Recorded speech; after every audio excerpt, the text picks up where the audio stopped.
Y bueno, ustedes saben que este seminario al que están participando lleva por nombre el TOC se cura, y el docente que lo impartirá es Tomás Miño Landón.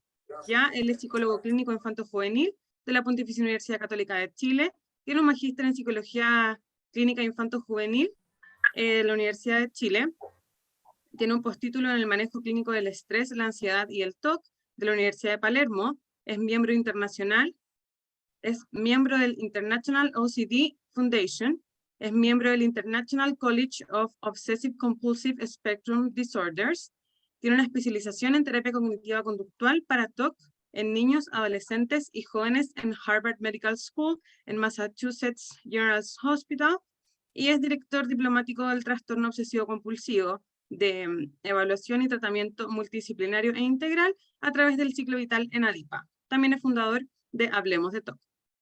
Bueno, a continuación vamos a dar inicio a la presentación del docente. Una vez que esto termine, vamos a realizar un sorteo que será por una beca totalmente gratuita para el diplomado clínico en trastorno obsesivo compulsivo, que tendrá su primera sesión en vivo el día viernes 5 de agosto.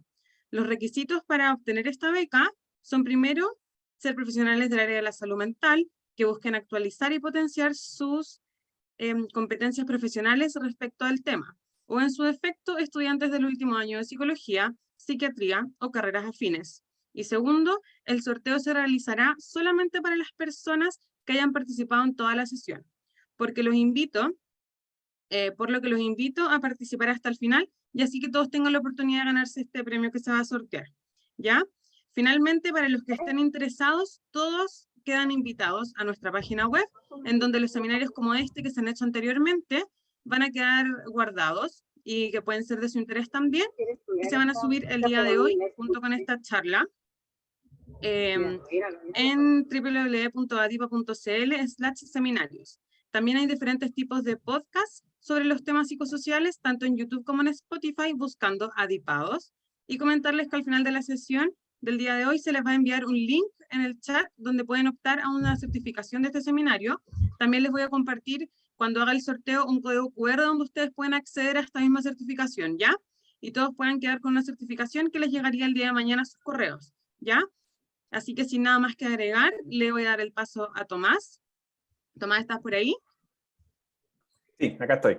Hola, Para Florencia, que ¿cómo estás? inicies cuando quieras. Hola, Gracias. adelante. Gracias. Bueno, gracias a todos primero por la participación. Este fue un seminario que generó harto interés, así que agradecer también a todos los que se han inscrito y los que están participando de esta instancia. Esta es una instancia distinta a los otros cursos o capacitaciones que hemos hecho en ADIPA o en otros lugares, porque este es un seminario, ¿no es cierto?, en que la idea es poder poner un tema importante como, ¿no es cierto?, el tratamiento del TOC. Y la idea es poder también, dentro de lo posible, porque en verdad es mucha gente, pero dentro de lo posible al final dejar algún espacio de preguntas o de conversación, justamente porque lo más importante acá es hablar de salud mental, y la idea es que no solamente lo hagamos los expertos o los profesionales, sino que también todos quienes participamos de esto, así que también la idea es que al final podamos tener un espacio de resolver dudas o conversar un poquito respecto a lo que hablamos hoy día. Entonces voy a partir compartiendo la pantalla. Sí, de hecho, Me resulta.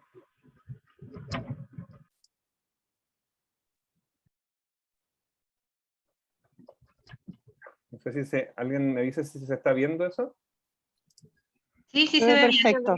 bien. Perfecto. Súper. Sí, se Ya, ve bien. entonces, muchas gracias. Sí, Entonces, se ve. Ya, muchas gracias.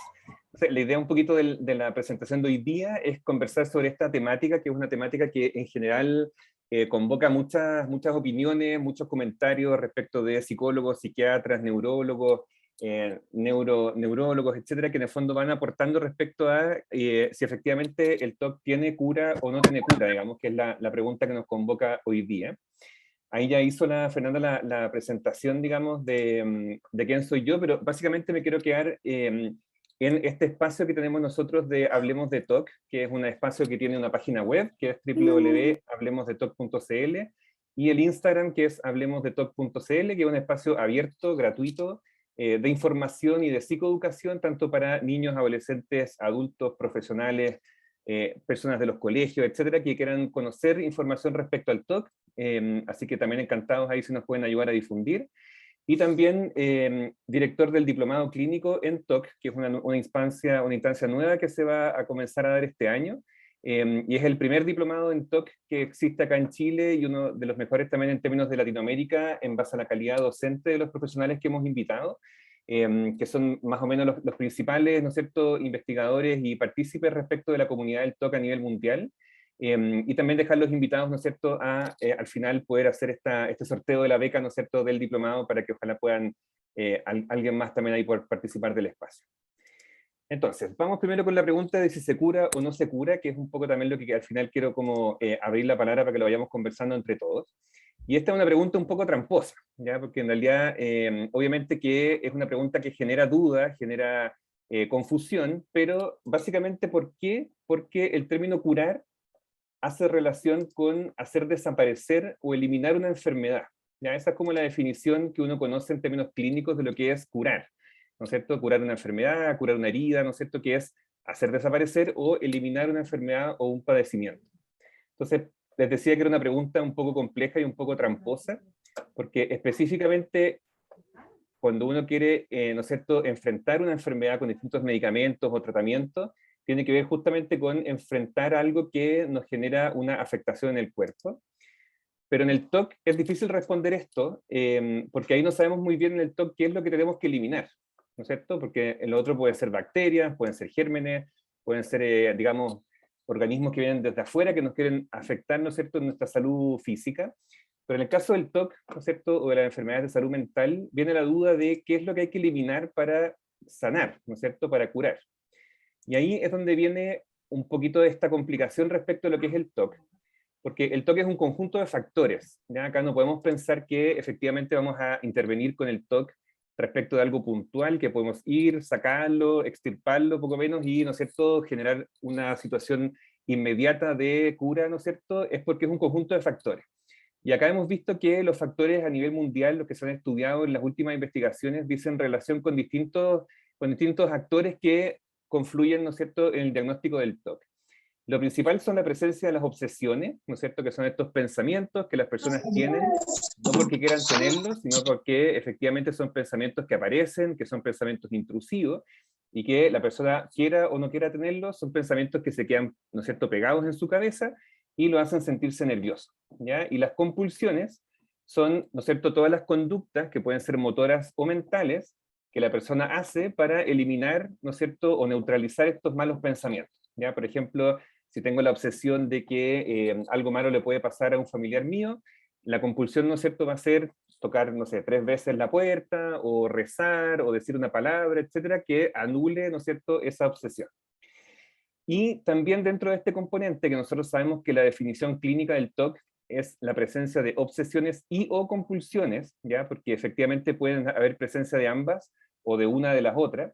Y las compulsiones, es muy importante entender que también existen las compulsiones mentales, ¿ya? Porque efectivamente las películas o las series, digamos, han de repente banalizado un poco el TOC y lo han puesto como las personas que ordenan, que se saltan las líneas, etcétera.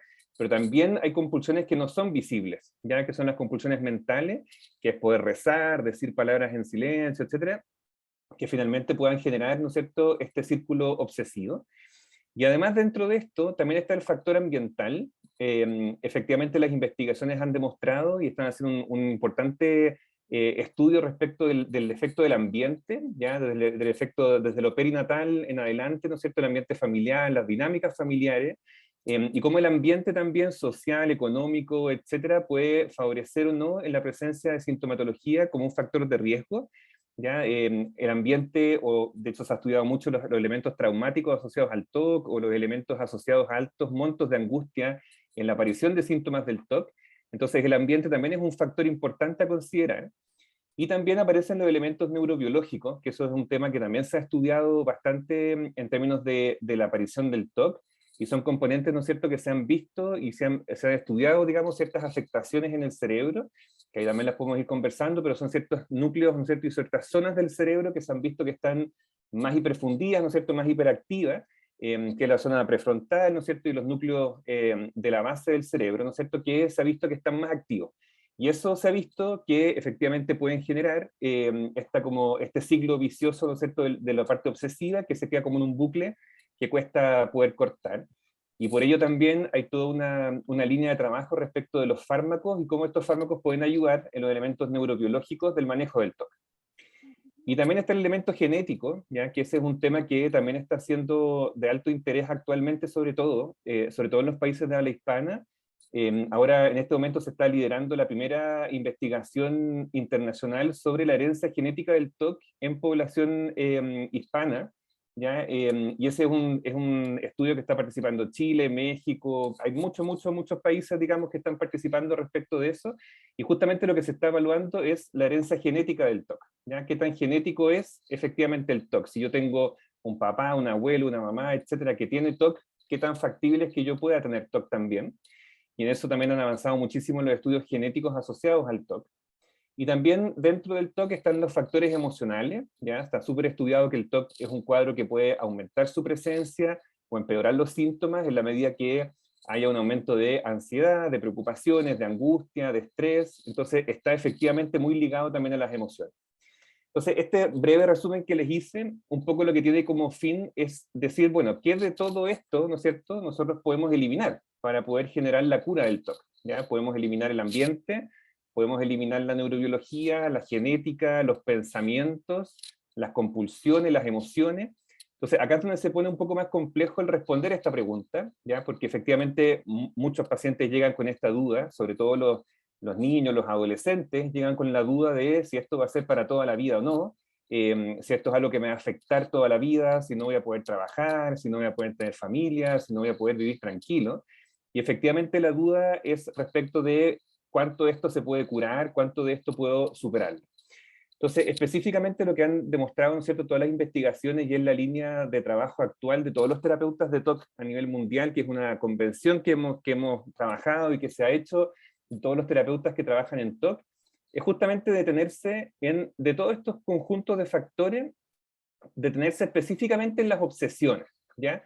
¿Y por qué? Porque efectivamente es uno de los elementos que nos parece importante como para partir respondiendo a esta pregunta.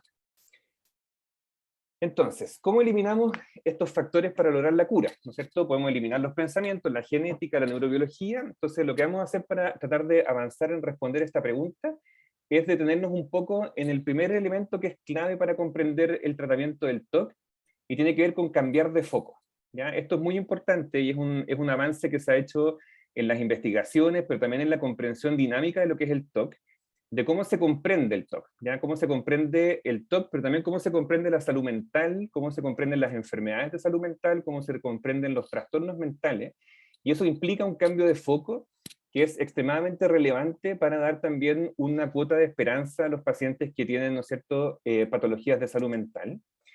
¿Y por qué? Porque efectivamente lo que se ha visto es que no hay que hablar de cura del TOC, ¿ya? Sino que hay que hablar de recuperación del TOC, ¿ya? Que eso también es un elemento muy importante en términos de cómo el lenguaje va construyendo realidades. Y efectivamente el hablar de cura, por eso les decía que era una pregunta tramposa al inicio, ¿no es cierto? Porque efectivamente hablar de curar, si es que lo tenemos desde el concepto médico, ¿no es cierto?, de eliminar, ¿no es cierto?, algo que nos enferma, etcétera, entendiendo, como lo que hablamos recién, ¿no es cierto?, que son múltiples elementos los que están involucrados en el TOC, lo que se ha visto de mucha mayor eficacia, tanto para el avance y el pronóstico de las terapias, es hablar de recuperación del TOC, ¿ya? Y eso también es un elemento que ha ido cambiando en el curso de la evolución, ¿no es cierto?, de los estudios del TOC. ¿Y qué implica la recuperación? ¿Y por qué se habla de recuperación? Porque el concepto de recuperación tiene otros conceptos también dentro del mismo, que es el sanar o el superar, ya que es distinto, ¿no es cierto?, al eliminar, considerando lo que ya hemos conversado, ¿no es cierto?, respecto del eliminar, ¿no es cierto?, algo que puede ser genético, neurobiológico, psicológico, etcétera. Y el concepto del sanar y superar es un concepto que nos parece en general mucho más adecuado para poder hablar respecto del tratamiento y la evolución y el pronóstico de un paciente con TOC. Y esto es bien relevante porque, de hecho, se ha estudiado mucho también respecto de cuál es el pronóstico de la recuperación, ¿no es cierto?, de un paciente con TOC. Y hay muchas investigaciones que muestran que cuando efectivamente el tratamiento del TOC está enfocado o socialmente o a través del estigma, ¿no es cierto?, está asociado a algo que es algo que es crónico, que no se puede cambiar, ¿no es cierto?, que es algo que me va a acompañar toda la vida, la posibilidad, ¿no es cierto?, de recuperación o de esperanza respecto a eso se hace mucho más complejo, porque efectivamente si lo estamos considerando como, como una expectativa de que la terapia o los fármacos me eliminen el TOC, ¿no es cierto?, y que nunca más tenga pensamientos o que nunca más tenga compulsiones, ¿no es cierto?, eso sí genera mucha frustración en los pacientes, porque efectivamente vamos a ir viendo el TOC, ¿no es cierto?, como diagnóstico clínico se considera como un trastorno, ¿no es cierto?, crónico y episódico, lo que obviamente genera angustia en los papás, angustia en los pacientes, en los adolescentes, ¿no es cierto?, de entender que este es un factor que hasta lo que hemos estudiado, ¿no es cierto?, hasta este momento respecto del TOC, que hay muchas investigaciones en curso actualmente muy interesantes justamente para ir en la línea de responder estas preguntas, lo que se ha visto más eficiente es hablar de que uno se puede recuperar del TOC, ya que es un concepto bien importante y que uno puede pensar que tal vez es un detalle muy chiquitito para responder la pregunta, pero la verdad que en los pacientes, y eso lo han demostrado todas las investigaciones que han trabajado respecto del uso del lenguaje en la recuperación, tiene un impacto bastante importante. Entonces, si nos focalizamos en las obsesiones, como les decía recién, acá es muy importante para poder responder la pregunta, el comprender lo que son las obsesiones, ¿no es cierto? Las obsesiones, como conversábamos recién, son pensamientos que son recurrentes, ¿no es cierto?, que aparecen con mucha frecuencia en la cabeza de la persona. Esa persona puede querer, no quiere pensar en estas cosas, ¿no es cierto?, pero se le quedan pegadas igual en la cabeza y lo hacen sentirse angustiado. Pero ¿por qué les decía que es importante cambiar la concepción? Porque las personas con TOC y las personas sin TOC, ¿no es cierto?, tienen pensamientos, ¿ya? Todos me pueden decir, bueno, pero es que eso es obvio, ¿no? Pero es que acá es muy importante porque hay todo un prejuicio, ¿no es cierto?, un estigma respecto a las personas con TOC, y se han hecho muchas investigaciones al respecto, y se da cuenta que las personas con TOC y las personas sin TOC tienen exactamente la misma cantidad de pensamientos, ¿ya? No es que las personas con TOC tengan más pensamientos que una persona sin TOC. Entonces, esto es muy importante como concepción, porque también se ha estudiado que todas las personas, tengan TOC o no tengan TOC, todos tenemos pensamientos raros, pensamientos intrusivos, pensamientos angustiosos, todos de repente se nos ha pasado por la mente alguna cosa extraña o un pensamiento raro o hacer algo que socialmente es muy complejo, a todos se nos ha pasado alguna vez por la cabeza algo así en algún momento del ciclo vital. Y eso es muy importante porque para poder comprender lo de la recuperación del TOC, tiene que ver con la diferencia en cómo estamos respondiendo a los pensamientos, ¿ya? O sea, si efectivamente yo voy caminando por la calle, ¿no es cierto?, y se me pasa por la mente que, no sé, pues puedo matar a mi jefe, no sé, etcétera, y después soy capaz de seguir caminando y pensar en el almuerzo y distraerme de lo que estoy haciendo, es distinto a una persona que, ¿no es cierto?, que tiene TOC, que le aparece este pensamiento y, ¿no es cierto?, se le queda atrapado, ¿no es cierto?, queda como en este loop, ¿no es cierto?, que hemos conversado, y se empieza a cuestionar sus valores, se empieza a cuestionar sus creencias, empieza a pensar, pero ¿quién soy yo? ¿Pero cómo soy tan mala persona? En verdad, ¿pero cómo es posible que esté pensando en esto? Y en vez de ser un pensamiento que entra y sale, es un pensamiento que entra, ¿no es cierto?, y entra en el bucle obsesivo. Entonces, la clave y la diferencia, ¿no es cierto?, respecto de esto tiene que ver con cómo estamos respondiendo frente a los pensamientos, ¿ya? Y por eso es tan clave la psicoeducación también en los pacientes con TOC. Porque si efectivamente yo respondo a estos pensamientos, ¿no es cierto?, como pensamientos obsesivos, entro en este círculo obsesivo y compulsivo, que es que me aparece un pensamiento, ¿no es cierto?, me genera esta reacción de alarma, de que algo puede suceder, de que estoy en peligro, de que estoy pensando algo moralmente inadecuado, éticamente complejo, etcétera, me aparece una alarma, y mi reacción, ¿no es cierto?, va a ser hacer una conducta compulsiva para anular, ¿no es cierto?, esta angustia que me generó el pensamiento, y de esa manera sentirme aliviado, pero sabemos que ese es un alivio momentáneo hasta que vuelva a molestar, ¿no es cierto?, nuevamente el TOC, y empieza el circuito obsesivo. Y lo que se ha estudiado en general es que efectivamente lo que diferencia la característica de estos pensamientos, digamos, tiene que ver con cómo uno se engancha a ellos, ¿ya? De hecho, hay muchos teóricos que explican, digamos, que no existen los pensamientos TOC, sino que todos tenemos pensamientos. Lo que pasa es que hay ciertos pensamientos en las personas con TOC, ¿no es cierto?, que quedan como atrapados en este filtro que generan todos estos circuitos, ¿no es cierto?, neurobiológicos y psicológicos asociados al TOC. Entonces, esto también es muy importante. ¿Por qué? Porque esto nos va a ir construyendo esta respuesta que queremos llegar de si se cura, se trata, se recupera, me sano, etc. Y eso es muy importante para poder ir respondiendo a estas preguntas que sobre todo son importantes de responder para los papás, por ejemplo, de niños y adolescentes con TOC, de cómo va a ser la evolución, digamos, cómo va a ser, ¿no es cierto?, el desarrollo de la vida de la persona. Y esto es muy importante, y este es un tema que también está muy en discusión actualmente en muchas comunidades científicas, respecto de que no hay ninguna terapia que pueda ayudarte a eliminar pensamientos, ¿ya? Y ahí volvemos a la pregunta, a lo primero que les comenté al inicio, de que efectivamente el curar tiene que ver con eliminar, ¿no es cierto? Y no hay ninguna terapia que te pueda eliminar pensamientos, ¿ya? Y esa es la primera cosa que hay que tener súper clara cuando se empieza a trabajar con el TOC.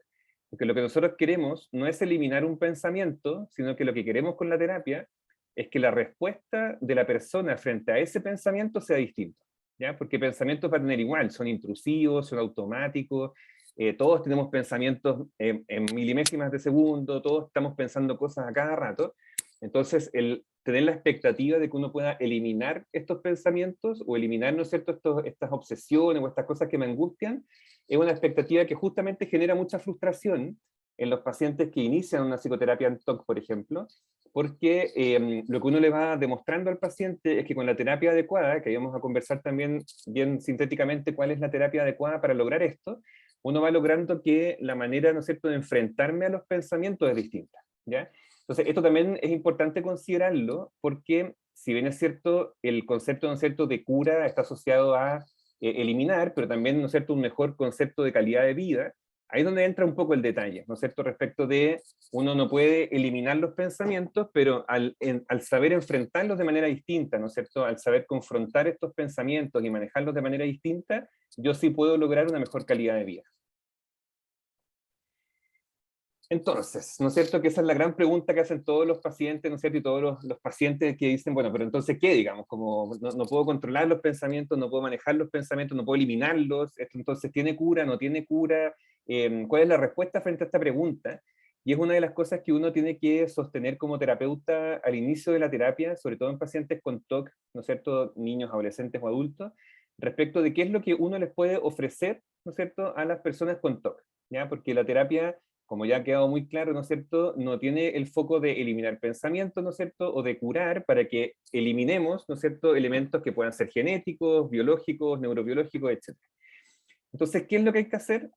Acá la respuesta respecto a eso tiene que ver con que no podemos eliminar pensamientos, pero sí podemos aprender otras formas de reaccionar frente a ellos, ¿ya? O sea, si yo estoy pensando que efectivamente, y eso tiene que ver con la terapia específicamente, si yo estoy pensando que efectivamente estoy en alerta, estoy en una situación de peligro, y mi cabeza efectivamente me está haciendo sentir que estoy en peligro, lo que hace la terapia, que vamos a ir viendo, ¿no es cierto?, que la más eficaz es la terapia cognitivo-conductual. Este tipo de terapia específicamente lo que hace es que la manera de enfrentar los pensamientos, de reaccionar frente a ellos, sea una respuesta más neutra, sea una respuesta sin enganche, y sea una respuesta que me permita tomar perspectiva y distancia del pensamiento. Ya, esto suena muy bonito y suena muy fácil, digamos, pero claramente no es fácil y tampoco, digamos, es muy rápido. Pero es importante entenderlo porque es lo que uno va trabajando con los pacientes, ya que efectivamente un pensamiento es solo un pensamiento, ya, aunque parezca aterrador, aunque parezca amenazante, aunque me esté poniendo en duda mis componentes éticos, valóricos, aunque me esté haciendo pensar en cosas terribles, lo que justamente trabaja esta terapia es que un pensamiento es solo un pensamiento y no tiene más poder que ello. Eso obviamente cuando uno lo conversa con los pacientes y los va trabajando respecto a esto, es bien angustiante porque tenemos sobre la base, ¿no es cierto?, de que estos pensamientos no tengo cómo eliminarlos. Entonces voy a seguir pensando probablemente sobre estas cosas que me angustian, y ahí viene la manera, ¿no es cierto?, de poder trabajar esto en psicoterapia, que tiene que ver que cuando uno empieza a no enganchar con estos pensamientos y cuando uno empieza a darme cuenta que yo puedo reaccionar de distintas maneras, ya que ahí les voy a dar algunos ejemplos, cuando empiezo a reaccionar distinto, efectivamente la interferencia que estos pensamientos pueden tener sobre mi vida empieza a bajar también, ¿ya? Yo, por ejemplo, les voy a dar algunos ejemplos, ¿no es cierto?, de esto. Si yo tengo, por ejemplo, un paciente que tiene, o sea, el temor de que pueda hacerle daño a alguien, ¿no es cierto?, matar a alguien o hacer un daño, no sé, sexual a alguien, etcétera, y tiene este pensamiento que es muy angustiante, ¿no es cierto?, que lo hace sentir una mala persona, que lo hace sentir, no sé, un psicópata, una mala persona que no puede salir, que no puede ver a nadie, que no puede interactuar con nadie. Obviamente que esos pensamientos, como tienen, ¿no es cierto?, la intensidad que hemos visto de los pensamientos obsesivos, y son pensamientos que son recurrentes además, y ¿no es cierto?, que se van a quedar como en la cabeza de las personas. Lo que uno trata de hacer ahí, ¿no es cierto?, es la toma de perspectiva, ¿ya? Es la toma de perspectiva y tomar conciencia de que estos pensamientos, aunque parezcan amenazantes, son solamente pensamientos, y los pensamientos no tienen poder para que pasen cosas buenas o malas, ¿ya? Y el reaccionar tiene que ver con distintas cosas que se han estudiado, ¿no es cierto?, en la psicoterapia, y que básicamente, en resumen, digamos, hay 3 elementos centrales en este tipo de terapia cognitivo-conductual, que los vamos a ir trabajando. Y tienen que ver básicamente con el lograr, ¿no es cierto?, con un tratamiento adecuado, que es lo que estamos hablando acá, ¿no es cierto?, de la terapia cognitivo-conductual y la EPR, que también voy a conversar respecto a ello, bien general, porque ya hemos tenido cursos respecto a eso, pero bien en general, uno sí se puede recuperar del TOC, ¿ya? Y esa es como la cuota de esperanza que han demostrado las investigaciones respecto de la evolución del TOC, y es que uno podría pensar que efectivamente al tener herramientas adecuadas de un enfrentamiento del TOC, está lo que un autor, ¿no es cierto?, llama como después de la terapia uno puede enfrentar la vida mejor de lo normal, ¿ya? Que es un término que usa este terapeuta, digamos, y es bien interesante porque él plantea, que es algo que nosotros trabajamos en terapia, de que efectivamente uno tiene como un cinturón negro en el manejo de la incertidumbre, ¿ya? Porque el TOC tiene que ver mucho con el manejo de la incertidumbre, con las cosas que no sé, con las cosas que no puedo controlar. No sé si va a pasar algo malo, no sé si algo terrible le va a pasar a alguien que yo quiero, hay cosas que no puedo controlar y que es justamente el alimento del TOC, ¿ya? El TOC se alimenta de la angustia, de las preocupaciones y de la incertidumbre. Y cuando uno va trabajando con el paciente en la terapia cognitivo-conductual, uno puede efectivamente lograr ser igual de feliz cualquier persona, ¿ya? Y eso, yo sé que en las etapas iniciales de la psicoterapia, eso suena muy lejano, ¿ya? Los pacientes en general llegan con elementos depresivos importantes, con elementos de desesperanza importantes, pero es también muy relevante el mostrar que con la terapia adecuada efectivamente son pacientes que uno puede terminar dando de alta, son pacientes que pueden terminar la psicoterapia con presencia de síntomas muy, muy bajos, subclínicos, por ejemplo, y con síntomas que efectivamente son perfectamente manejables y que pueden implicar que la persona pueda recuperarse y que pueda hacer una vida perfectamente normal, tener familia, trabajar, etcétera. Y obviamente estar atento a ciertas banderas rojas, a ciertos indicadores, ¿no es cierto?, que la persona va a tener que estar atenta durante su vida, ¿no es cierto?, estresores, elementos angustiosos, etcétera, en los que puede haber un pequeño aumento de síntomas o un aumento importante de síntomas, pero las herramientas que recibieron en la psicoterapia son herramientas que les van a permitir, ¿no es cierto?, hacer frente a estos aumentos de síntomas. Pero lo importante acá de la psicoterapia, como les comentaba, son 3 elementos centrales en la terapia cognitivo-conductual. El primer elemento, ¿no es cierto?, tiene que ver con el poder identificar qué pensamientos son TOC y qué pensamientos no son TOC, ya que eso es como un poco lo que complica a los pacientes, como, pero es que este pensamiento es obsesivo, no es obsesivo, y como ya hablamos recién de que los pensamientos son pensamientos, no es que haya pensamientos TOC, ahí lo importante es poder tomar conciencia de la característica de estos pensamientos. Son pensamientos intrusivos, son pensamientos que generan un alto monto de angustia, y son pensamientos que la persona no quiere tener, pero da lo mismo, se le quedan pegados en la cabeza, ¿no es cierto?, y le generan altos montos de angustia. Cuando yo logro diferenciar que hay pensamientos que tienen que ver conmigo, con mi historia, o con cosas que yo quiero pensar, hay pensamientos, ¿no es cierto?, que generan altos montos de angustia, pensamientos que yo no quiero tener, pensamientos que tengo todo el día en mi cabeza. Ahí la diferencia es que cuando logro identificarlos, soy capaz de tomar perspectiva de esos pensamientos, que es la primera etapa que uno trabaja con los pacientes en TOC, ¿no es cierto?, y la identificación de lo que es el TOC. La segunda etapa importante en la terapia cognitivo-conductual es el contestar, ¿no es cierto?, al TOC, que este es un elemento bien complejo que se ha trabajado harto también en psicoterapia, que es cómo enfrento estos pensamientos, ¿no es cierto? Los dejo pasar, los escucho, les contesto, los rebato, los confronto, que es un poco lo que también suelen hacer los pacientes, ¿no es cierto? Como el tratar de contestarle a estos pensamientos, no, pero es que yo soy buena persona, no, pero es que yo sé que nada va a pasar, no, pero es que mejor hago lo que el TOC me pide para que nada malo pase, y se empieza uno a meter, ¿no es cierto?, en este loop angustioso que finalmente hace que los pacientes pierdan libertad, ¿no es cierto?, y pierdan, ¿no es cierto?, la capacidad de poder vivir tranquilos, digamos, porque se sienten como atrapados por la cabeza. Entonces, el contestar al TOC tiene que ver con el poder tomar perspectiva y darnos cuenta que a lo que nosotros queremos contestarle es al pensamiento, no al apellido del pensamiento. ¿Ya? El pensamiento es un pensamiento, puede ser un pensamiento de que algo malo va a pasar, puede ser un pensamiento de que estoy en peligro, etc. pero cuando yo a través de la terapia voy tomando perspectiva, me voy dando cuenta que el contestarle al pensamiento, uno le puede contestar diciendo, bueno, pero esto es solo un pensamiento, o esto es solamente mi TOC, o esto es un pensamiento, no tiene más poder que eso, o parece muy terrible, pero yo sé que esto es parte del TOC, ¿no es cierto? Que si ustedes se dan cuenta, ahí no le estoy contestando al contenido del pensamiento, que esa es la gran trampa del TOC. Cuando yo empiezo a responder al contenido del TOC, ahí es donde me empiezo a atrapar, porque si yo empiezo a responder, no, pero es que en realidad yo soy buena persona, no, es que en verdad yo sé que nada va a pasar, no, es que en realidad yo tengo claro que el TOC en eso es experto en buscar otras excusas y otras angustias para lograr mantenernos atados a él.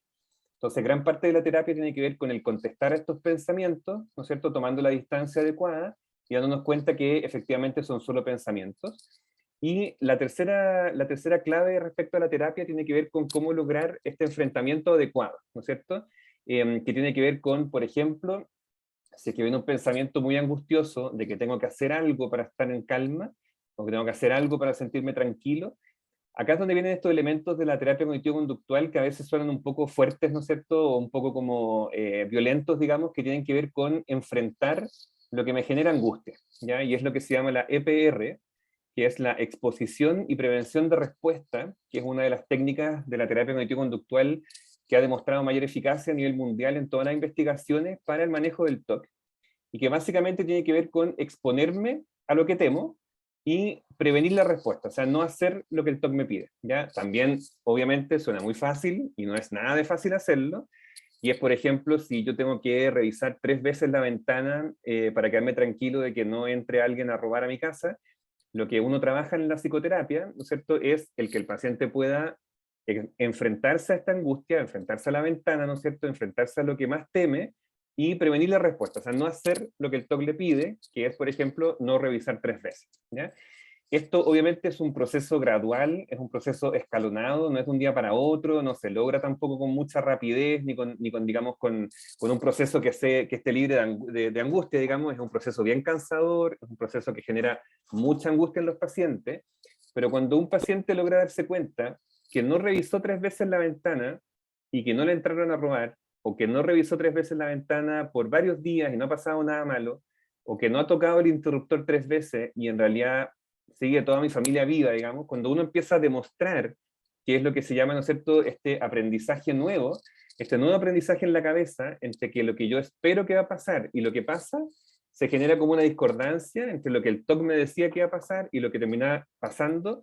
Cuando eso se rompe, ahí empieza la recuperación, ¿ya? Como el poder sentir que yo soy capaz de manejar mis pensamientos, que los pensamientos me pueden decir lo que quieran respecto de mí, de mi futuro, de mi persona, de mi familia, y yo soy capaz de tomar una perspectiva respecto a eso y mirarlos como pensamientos, ¿ya? Que los gringos en general usan mucho el concepto, ¿no es cierto?, como de las nubes, digamos, para explicar el tema del tratamiento del TOC, que es que cuando uno está como echado, ¿no es cierto?, en el pasto y ve pasar las nubes, ¿no es cierto?, los terapeutas estadounidenses comentan esto como el mirar, ¿no es cierto?, las nubes pasar, ¿no es cierto?, mirar los pensamientos, darse cuenta que estoy con pensamientos que me angustian, darme cuenta que estoy con pensamientos que me preocupan, pero solamente notifico que están ahí, pero no hago nada al respecto, ¿ya? Que esa es la clave para poder romper el TOC.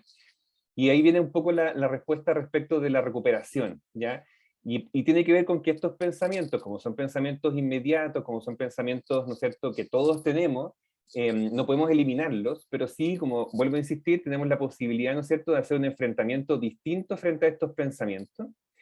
Y la recuperación, ¿no es cierto?, entonces tiene que ver con que, si bien es cierto, este es un cuadro que se considera crónico, por definición clínica, digamos, es probable que la persona experimente, por ejemplo, una reacción de TOC, una angustia, una compulsión, ¿no es cierto?, a algún pensamiento intrusivo, incluso cuando se está recuperando, ¿ya?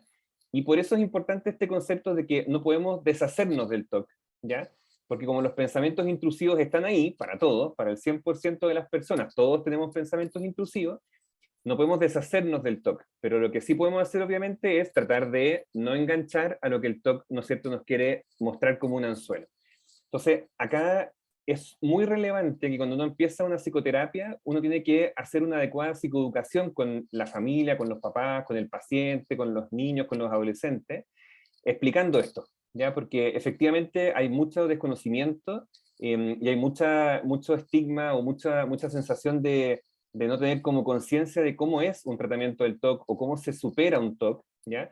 Y efectivamente, cuando uno logra explicarle a los niños, a los adolescentes o a los adultos, ¿no es cierto?, que si bien es cierto es un cuadro que probablemente lo acompañe durante su vida, ¿no es cierto?, no necesariamente significa eso, que no va a poder hacer una vida como cualquier otra, ¿ya? Nosotros tenemos pacientes que hemos dado de alta con síntomas casi subclínicos, con cero presencia de TOC, ¿no es cierto?, con mucha mayor capacidad de hacer frente a estos pensamientos, cuando les aparece un pensamiento, ser capaces de darse cuenta que está el pensamiento, que lo está angustiando, pero no tiene por qué hacer nada al respecto, puede seguir su vida, y es lo que efectivamente hace la gente sin TOC, ¿no es cierto? Cuando aparece un pensamiento intrusivo, me genera un poquito de malestar, me genera un poquito de molestia, pero soy capaz de seguir.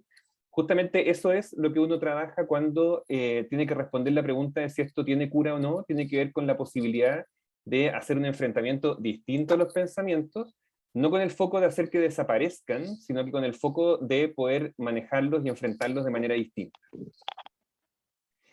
Y este es un concepto que usan dos autores que son especialistas en TOC en Estados Unidos, ¿no es cierto? Que es los que aparecen acá abajo, ¿no es cierto? Shala y John. Y me gusta mucho ese concepto porque ellos son terapeutas especialistas en TOC y que además ambos terapeutas tienen TOC. ¿Ya? Que eso también es bien interesante en relación con cómo ellos escriben los textos, escriben sus columnas o dan sus testimonios, porque son profesionales que se han formado y que son de los mayores especialistas en el mundo en TOC, pero que además tienen TOC, o sea, no están hablando desde el lugar, de un lugar ajeno, y ellos hablan del concepto de que el TOC es crónico, pero no es terminal. ¿Ya? Eso me parece muy interesante, este concepto que ellos desarrollan, que lo tienen escrito en varios libros y en varios blogs y en varias partes, un poco transmitiendo lo que acabamos de hablar ahora, ¿no es cierto? Que efectivamente puede ser que el TOC, ¿no es cierto?, me acompañe durante mi vida, a veces más presente, a veces menos presente, a veces momentos muy angustiosos y a veces momentos en que puedo pasar meses o años, digamos, tranquilo con la sintomatología, pero el concepto que ellos desarrollan de que no sea algo terminal es algo bien relevante para comprender un poco lo que tiene que ver con la esperanza del tratamiento, ¿ya? De que efectivamente con un tratamiento eficaz, que esté científicamente demostrado, uno puede efectivamente recuperar y vivir una vida como cualquier otra, con herramientas concretas para enfrentar los pensamientos obsesivos y compulsivos, y que efectivamente yo pueda lograr hacer una vida tranquila, una vida que efectivamente pueda, en la que pueda trabajar, en la que pueda tener familia, en la que pueda desempeñarme normalmente.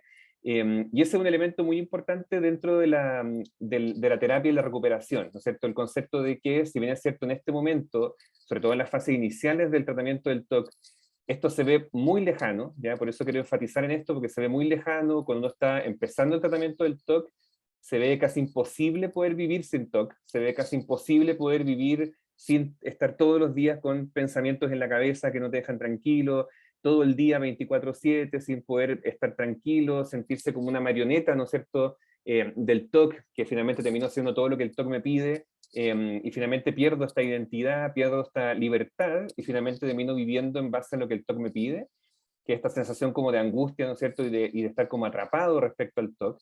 Y acá es súper importante entonces cuando uno se enfrente a esta pregunta, sobre todo cuando aparece el diagnóstico, ya cuando uno va al psicólogo, al psiquiatra, y te dicen el diagnóstico, es muy importante el poder acompañar a las personas respecto de esta pregunta de cómo seguimos en adelante, ¿no es cierto? O sea, ya tengo el diagnóstico del TOC, me lo dio un psiquiatra, un psicólogo, y de qué en adelante qué viene, ¿ya? Es una condición para siempre, es una condición que tengo que empezar a manejar distinta, es algo que tengo que dejar nomás que sea y no hacer nada al respecto. Es muy importante esa parte de la psicoeducación. Y acá es muy relevante también el poder hablar de estas temáticas, porque lo que se ha demostrado es que en general el estigma asociado a la salud mental y también asociado al TOC hace que las personas se demoren mucho tiempo en pedir ayuda, ¿ya? Y de hecho las investigaciones del TOC muestran que las personas en general se demoran entre 14 y 17 años en pedir ayuda específicamente sobre el TOC. Imagínense la cantidad de años de una persona sufriendo en silencio, justamente por temor a lo que la gente pueda decir, a no poder decir, ¿no es cierto?, frente a mis compañeros de trabajo que tengo TOC, o mejor no le digo a mis amigos que tengo TOC porque se pueden burlar de mí en el colegio. Entonces también es muy importante el comprender que, si bien es cierto, uno puede tener una condición de salud mental, eso no limita o eso no entorpece, ¿no es cierto?, el quién tú eres, ¿ya? Y ese es otro concepto que uno trabaja mucho en terapia, porque uno no es un TOC, ¿ya? Hay gente que se define, ¿no es cierto?, como yo soy depresivo, o yo soy, ¿no es cierto?, yo soy un TOC, ¿no es cierto?, o, soy TOC. Ese es un concepto que también estamos con harta implicancia tratando de revertir, porque efectivamente la gente no es TOC, ¿ya? La gente tiene TOC, y eso también es un tema importante que hemos trabajado mucho con los pacientes cuando se definen como el diagnóstico, ¿ya? Porque definirse con el diagnóstico, ahí empieza a aparecer esta cosa como inamovible, ¿no es cierto? Como de que en el fondo es lo que hay y me tengo que resignar y no tengo una postura activa en mi tratamiento. En cambio, cuando uno dice, sí, yo tengo TOC, y además de tener TOC soy tal persona, me gusta hacer esto, son mis intereses, etcétera, tengo áreas libres de conflicto, la posibilidad también de entender que es algo que uno tiene, pero que no configura parte de la identidad de esa persona. Lo que ha demostrado la investigación es que eso hace que los pacientes en general se comprometan mucho más también con el tratamiento y puedan realmente sentir que la recuperación es algo cercano y que no es algo que en el fondo nunca van a lograr alcanzar. Y acá es bien importante también algunos conceptos respecto de cómo poder avanzar en torno a esto. Y ahí también, por eso quiero dejarme más tiempo para conversar también con ustedes respecto a las preguntas que puedan aparecer, porque básicamente el poder avanzar respecto al hablar de salud mental sin estigma, ¿no es cierto?, tiene que ver, y sin prejuicios, tiene que ver con la empatía y con la comprensión, con el poder comprender que alguien que tiene alguna dificultad de salud mental no necesariamente significa, ¿no es cierto?, o implica que esa persona no puede tener trabajo, no puede tener familia, etc. Y eso va muy de la mano de la pregunta que hicimos recién. De hecho, hay muchos estudios que han estudiado, ¿no es cierto?, esta pregunta de si las enfermedades de salud mental se curan, o se tratan, o se recuperan, o se sanan. Y esas investigaciones también han mostrado que esa es una pregunta que también tiene que ver mucho con elementos culturales y sociales, ya como en el fondo, pero si tú tienes TOC y es para toda la vida, digamos, tú vas a poder trabajar, pero vas a poder tener familia, y tú puedes realmente tener un cargo de alta implicancia que implique mucho estrés, pero tú con TOC, ¿tú crees que puedas realmente trabajar en esto? Entonces empiezan también estas dificultades que tienen que ver con cómo la sociedad, ¿no es cierto?, y estos elementos culturales también van haciendo que el diagnosticarse respecto a algo implique mucho temor, ¿ya? El temor al diagnóstico también tiene que ver con un factor social, ¿no? Si efectivamente uno entendiera que es como si me duele la cabeza, o voy al neurólogo, o si tengo un problema en el corazón, voy al cardiólogo, digamos, si uno entendiera que la salud mental es igual de importante, y que en el fondo uno puede vivir también con condiciones de salud mental sin que aquello sea una limitación, también tiene que ver con la empatía, ¿ya? Entonces, un poco de esta pregunta que estábamos haciendo al inicio, que la idea es que también las podamos conversar entre los que quieran participar, tiene que ver justamente con esa pregunta respecto de cómo considerar específicamente el TOC dentro del curso vital, entendiendo que, como hablamos recién, es un cuadro que se define como crónico, y que es un cuadro que uno ve presente desde la infancia temprana hasta la adultez, ¿ya? Nosotros tenemos TOC pediátricos, por ejemplo, de niños muy chiquititos con TOC, sobre todo si es que hay elementos genéticos, aparecen TOC muy tempranamente, y es un componente que puede acompañar durante la vida. Pero uno, por ejemplo, puede tener un paciente a los 7 años y volver a verlo a los 14 años, y durante ese tiempo puede no haber tenido ninguna manifestación del TOC, ¿ya? Pero uno sabe, ¿no es cierto?, estos factores que todavía se están estudiando, uno sabe, ¿no es cierto?, que hay algunos factores de riesgo que pueden hacer que aquella sintomatología vuelva a aparecer. Entonces es muy relevante también ahí cómo lograr, de alguna manera, cuando uno trabaja sobre todo con niños y adolescentes, el transmitir que lo que uno está haciendo en la terapia es hacer como una caja de herramientas, ¿no es cierto?, como un maletín, ¿no es cierto?, de herramientas para poder enfrentar el TOC y para poder como vivir, digamos, de manera adecuada, de manera libre, sin el TOC interfiriendo, digamos, y de esa manera, ¿no es cierto?, poder seguir avanzando en la comprensión un poco más amplia de lo que es el TOC. Ahí Leonor parece que levantó la mano. Si quieren pueden ir ahí aprovechando de participar entre medio. Leonor, parece. Hola, ¿se escucha? Sí, ahí sí. Bueno, gracias por la presentación. Tengo dos dudas, o quizás para poder aportar, quizás también, con respecto al diagnóstico diferencial respecto al TOC y estos chicos TEA. Sí. Que se puede confundir también con esta búsqueda sensorial también, como que es más bien egosintónica para ellos. Cómo se puede hacer esto, cómo se hace el diagnóstico, entendiendo también que es súper fácil poder confundirse entre TOC y TEA. Sí. Y lo otro también me llama mucho, profundamente la atención respecto a la terapia cognitivo-conductual, que al parecer se niega igual a quedarse atrás, sino que a evolucionar un poco respecto también a conformar también algunas directrices de otras terapias. Por ejemplo, yo tengo conocimiento de la terapia posracionalista, donde Archero también habla mucho acerca de la apropiación del síntoma y cómo nosotros vamos guiando a la persona dentro de esto de lo que le perturba. Y eso igual me gustaría ver, porque siempre se tiende a pensar mucho de la terapia cognitivo-conductual con temas quizás donde tú no puedes abordar la simpleza del ser y de lo que pasa con esta persona dentro de la fenomenología hermenéutica. Entonces, igual quizás la terapia posracionalista, la de Archero, para mí me ha servido bastante en tratar a estos pacientes con TEA, ¿m? En cuanto a lo que es su significado personal, su orientación. Por ahí también vi muy buena una presentación que se hizo con la bicicleta, de volver a aprender a andar en bicicleta. Entonces también es como muy, muy, muy bueno, muy acertado también en el caso de esta terapia. Así es que eso. Sí, gracias por los comentarios. Efectivamente, el cuadro de TOC con el cuadro de TEA, ¿no es cierto?, del espectro autista, es un cuadro que es altamente comórbido, comparten características, ¿no es cierto?, relevantes, y es parte, y efectivamente en el diplomado de TOC nosotros vamos a tener una clase importante respecto a eso, digamos, cómo diferenciar, ¿no es cierto?, las conductas que puedan ser más TOC o las conductas que puedan ser más TEA, porque comparten criterios, ¿no es cierto?, están estas cosas, estos rituales repetitivos, hay elementos compulsivos, hay cierta rigidez, ¿no es cierto?, de cognitiva también, entonces hay elementos que se pueden como, digamos, traslapar un poco, y de hecho, efectivamente, hay mucha dificultad en el diagnóstico de los pacientes TEA con TOC, porque a veces no se sabe muy bien cuál es el origen, digamos, si esto tiene que ver más con el TEA o tiene que ver con el TOC, pero lo que ha demostrado la investigación es frente a esa duda, que efectivamente es una duda súper frecuente que uno puede tener también con los pacientes. De hecho, hay pacientes, por ejemplo, del espectro digamos, TEA, digamos, que pueden tener también TOC y un TOC severo, etcétera. Lo que ha demostrado la investigación respecto a eso, y la buena noticia, digamos, es que la psicoterapia, ¿no es cierto?, la intervención, independiente de si es TOC o es TEA, la intervención que ha demostrado mayor eficacia es la misma, ¿no es cierto?, que es toda esta línea de la terapia ocupacional, la terapia cognitivo-conductual, etcétera, y que tiene como foco principal, ¿no es cierto?, esta capacidad de poder funcionar de manera más adecuada en el mundo.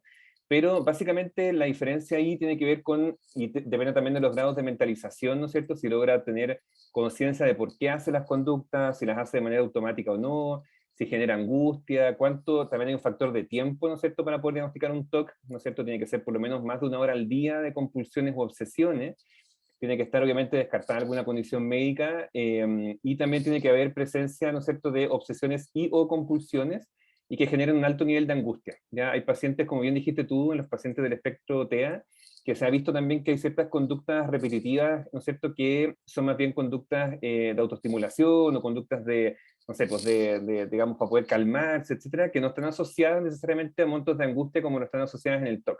Entonces ahí también hay un factor como de diferencia en cuanto al diagnóstico. Y respecto a los tipos de terapia, sí, ese también es un tema que en general se discute harto, porque obviamente hay distintos enfoques de terapia, ¿no es cierto?, distintas maneras de comprender la problemática de la persona, y efectivamente la terapia cognitivo-conductual tiene un estigma también propio, digamos, bien negativo, ¿no es cierto?, porque obviamente los orígenes de la terapia, digamos, todos sabemos que tiene orígenes bien complejos, ¿no es cierto?, y que a veces banalizaban, ¿no es cierto?, o simplificaban demasiado las problemáticas de salud mental, pero efectivamente han ido apareciendo otras corrientes, ¿no es cierto?, la de tercera generación, ¿no es cierto?, incluida también la posracionalista que comentas tú, etcétera, que efectivamente tienen como foco principal el enfrentamiento del TOC dentro del espectro, ¿no es cierto?, de lo cognitivo-conductual, etcétera. Pero ahí quiero hacer como una diferencia respecto específicamente, porque ahí también hay distintos como líneas de trabajo respecto a eso, está también el de Mardone, hay distintos tipos de enfrentamiento dentro de esa misma línea. Lo que sí se ha estudiado y lo que sí tiene mucha claridad es que hay terapias, por ejemplo, centradas en el habla, ¿no es cierto?, como el psicoanálisis, o terapias que estén más centradas, ¿no es cierto?, en ir como a la base del conflicto, que están altamente contraindicadas en pacientes con TOC, sobre todo cuando la sintomatología está muy alta, y se recomienda que no sea la primera línea de intervención terapéutica, ¿ya? Eso no quiere decir que después de intervenir los síntomas y que la persona esté más funcional, uno pueda efectivamente hacer una terapia más profunda, no hay ningún problema, pueden ser perfectamente complementarias, pero lo que se ha visto es que las terapias en general, de la línea, por ejemplo, de psicoanálisis, terapias más conversacionales, digamos, lo que se ha visto es que aumentan los síntomas, generan mucha más culpa, y efectivamente empiezan a generar en los pacientes una sensación de angustia mucho mayor, obviamente dependiendo un poco de las temáticas por las cuales el paciente refiere al TOC, digamos, pero empiezan a pensar, claro, que hay temas de ellos o que hay cosas como más profundas, y hay veces que eso, y está súper comprobado también, eleva los montos de angustia. Entonces, ahí hay que ser súper cuidadoso y súper respetuoso también con lo que la evidencia ha demostrado respecto de la eficacia de los tratamientos. No quiere decir que sean excluyentes, pueden ser perfectamente complementarias, pero lo que se recomienda como primera línea de intervención, y es un gold estándar, digamos, que se maneja a nivel mundial, es que sea efectivamente la terapia cognitivo-conductual la primera línea de acción. Que lo llaman el auto la Vanessa. Ahí se puede complementar, alguien se le prendió el micro. Y ahí se puede complementar, ¿no es cierto?, con otras técnicas complementarias, como por ejemplo la terapia de aceptación y compromiso, el mindfulness. Hay otras líneas también que se pueden complementar respecto del tema del manejo del TOC, pero lo que sí queremos transmitir, y que eso es algo que yo sé que genera mucho ruido muchas veces, dependiendo de los tipos de terapias en los cuales las personas pueden haber sido capacitadas, lo que ha demostrado por lo menos la eficacia es justamente la intervención centrada en una terapia cognitivo-conductual, que, insisto, puede ser también las líneas que han ido desarrollándose posteriores a ese mismo esquema, pero que tienen una base en común. Ese es como un poco el foco principal. Hay varias personas ahí con la mano, no sé quién la levantó primero.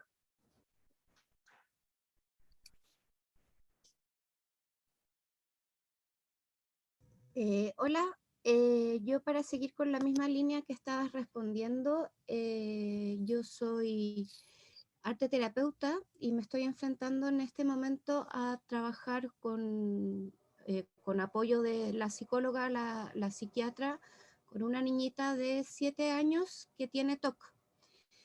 Tengo una experiencia que le dije, que es lo que yo suelo hablar con mis pacientes y con mis estudiantes con respecto al arte, y creo que tengo que tener un poco de cuidado con respecto a eso, y quería saber tu opinión y qué frase podría usar en vez de esta, de que en el arte todo tiene solución, porque me pasó con esta paciente que finalmente, por ejemplo, le tiene mucho miedo a salirse de la línea o a equivocarse en la pintura, etcétera. Y yo le planteo que en el arte todo tiene solución, que vamos a ir buscando herramientas para ir solucionando, que de una mancha podemos encontrar otra cosa y no sé qué, pero ella se quedó muy pegada con esto de que el arte tiene solución.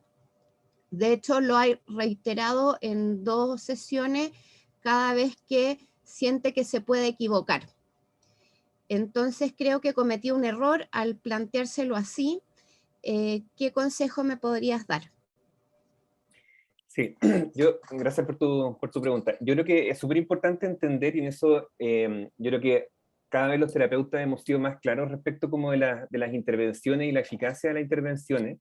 Si bien es cierto, acá se ve que esta es la principal terapia, la que tiene mayor evidencia científica y todo, lo importante acá entender es que más allá de las terapias o las líneas terapéuticas que uno puede tener, lo importante es la persona que tenemos al frente, ¿no es cierto? Básicamente, también toda la investigación ha mostrado que más allá del tipo de terapia, sea psicoanalítico, conductual, sistémico, etcétera, lo que importa, ¿no es cierto?, es el vínculo. Y sobre el vínculo se van construyendo también otras subjetividades que pueden ayudar al paciente, ¿no es cierto?, a superar las problemáticas con las que viene. Entonces, yo creo que ahí es súper importante entender que la línea de intervención central, ¿no es cierto?, tiene que estar puesta en lo que hablamos recién, ¿no es cierto?, de la reestructuración cognitiva, de la toma de distancia respecto a los pensamientos, de estrategias en la línea de la exposición y prevención de respuesta que le permitan, digamos, hacer una disonancia respecto de lo que el TOC le dice, lo que termina pasando. Eso está más o menos claro. Lo que sí es importante ahí es que eso no quiere decir que uno no pueda complementar esas técnicas con otras cosas, ¿ya? Por ejemplo, si es una paciente que le cuesta mucho, por ejemplo, no sé, pues salirse de las líneas, qué sé yo, uno puede ir trabajando perfectamente con un EPR o con una terapia cognitivo-conductual y al mismo tiempo en la arte terapia ayudar, ¿no es cierto?, a que, no sé, relaje el trazo, que hacer digamos, obras artísticas, ¿no es cierto?, más abstractas, trabajar cosas que no tengan líneas, por ejemplo. O sea, uno puede ir complementando también, ¿no es cierto?, el trabajo terapéutico más formal, en términos como de lo que se ha visto que es eficaz para el TOC, con terapias también como el arte terapia u otras terapias que también tienen una alta eficacia también en la comprensión y en la expresión, ¿no es cierto?, de esa emocionalidad. Ahí yo creo que lo importante es que, como efectivamente puede pasar en algunos pacientes que a veces se quedan un poco como pegados con ciertas cosas que uno dice o con ciertas frases y todo, ahí lo importante es ver también como qué es lo que por qué se quedó con esa frase, qué es lo que le genera angustia de esa frase, cómo la podemos volver a construir también esa frase, porque yo creo que lo importante de la dinámica es que algo, de la terapia, digamos, es que algo dinámico, o sea, uno también puede construir discursos en la medida que la terapia va avanzando, temas en los que efectivamente ya se quedó un poquito más pegada, ver también por qué se habrá quedado más pegada, qué es lo que le hizo sentido, qué fue lo que le angustió de esa frase, cómo la podemos construir distinta para que le haga sentido a ella también y no sea una frase que la limite.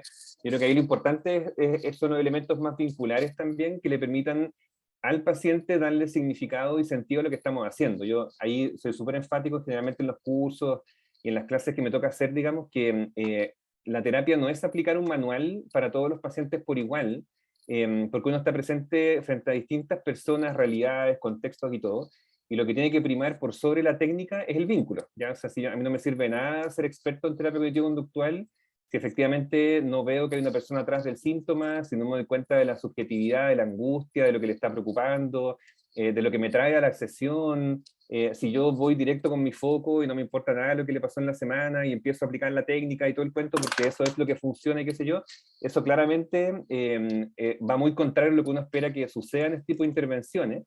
Entonces también ahí es súper importante la subjetividad. Yo hoy te recomendaría conversar con ella también. Mi error, Sí. que a lo que quería como apuntar es que en el fondo ella tiene mucho miedo a equivocarse. De hecho también estamos como trabajando con lo lectoescritor desde el dibujo y como tiene mucho miedo de equivocarse, yo le planteé que en el fondo en el arte no existía el error, pero finalmente tomó la frase como para reiterarla. Entonces debiese ser más concreta nomás, no como decías tú en algún momento, como usar herramientas más concretas, quizás trabajar solo como tomando referente a algún artista, pero no decirle como te puedes equivocar, finalmente fue un error. ¿Me explico, no?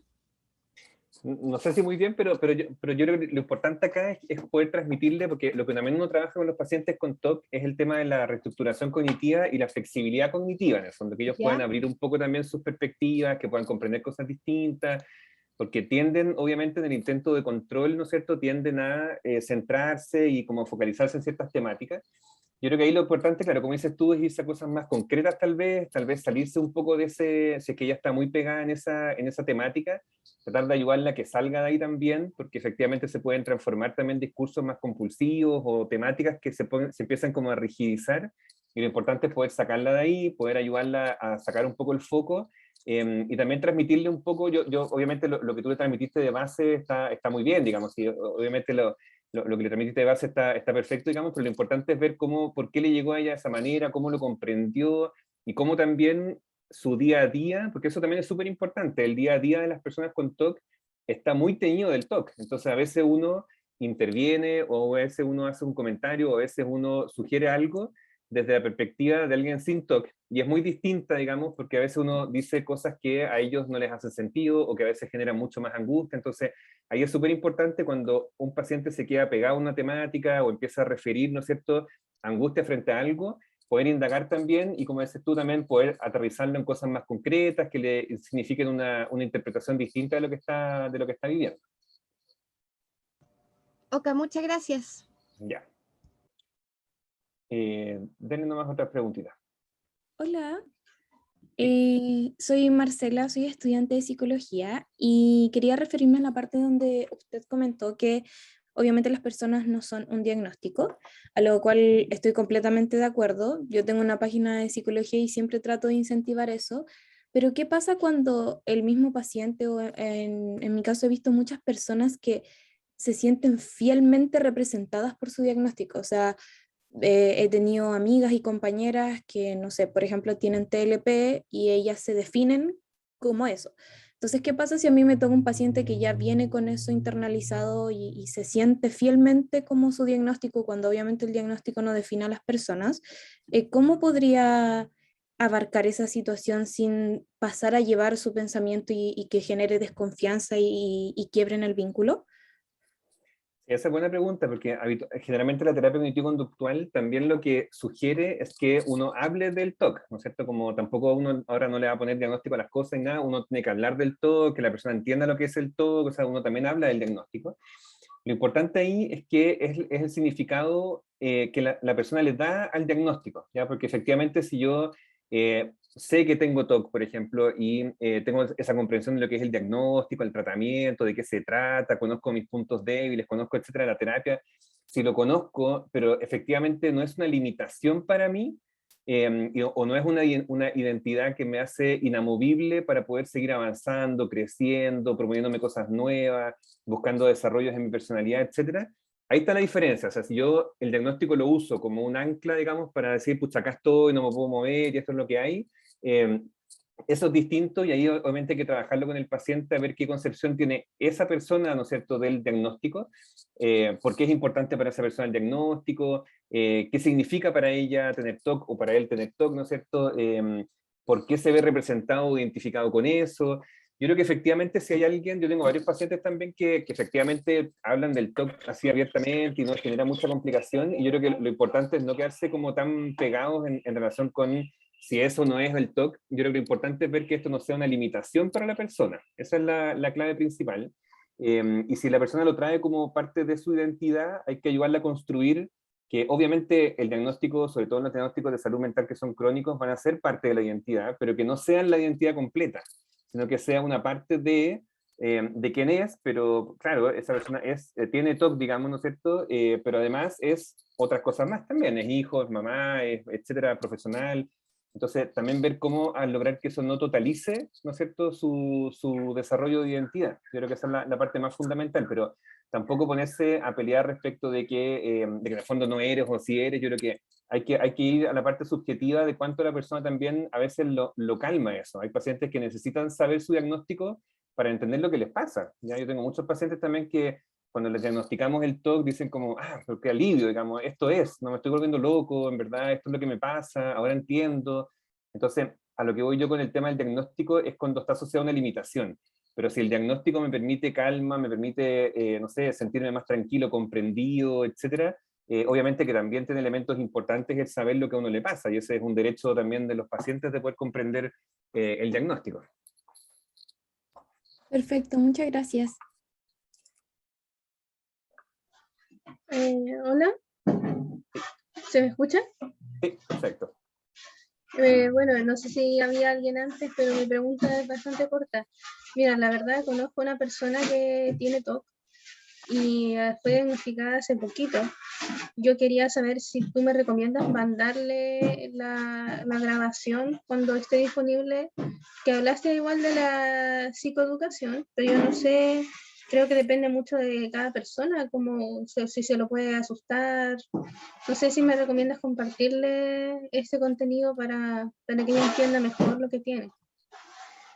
O sea, yo en general lo que les comenté me parece que no hay problema en compartirlo. Lo que sí le recomendaría es tal vez que pueda buscar, por ejemplo, en la página web de nosotros o en el Instagram de nosotros, información respecto de ahí en la página web, por ejemplo, hay mucha información de lo que qué es el TOC, cuáles son los síntomas, cómo me puedo diagnosticar, cuál es la terapia más eficaz, si tengo que usar medicamentos, qué medicamentos tengo que usar. O sea, tal vez la parte más psicoeducativa para que quede más completa.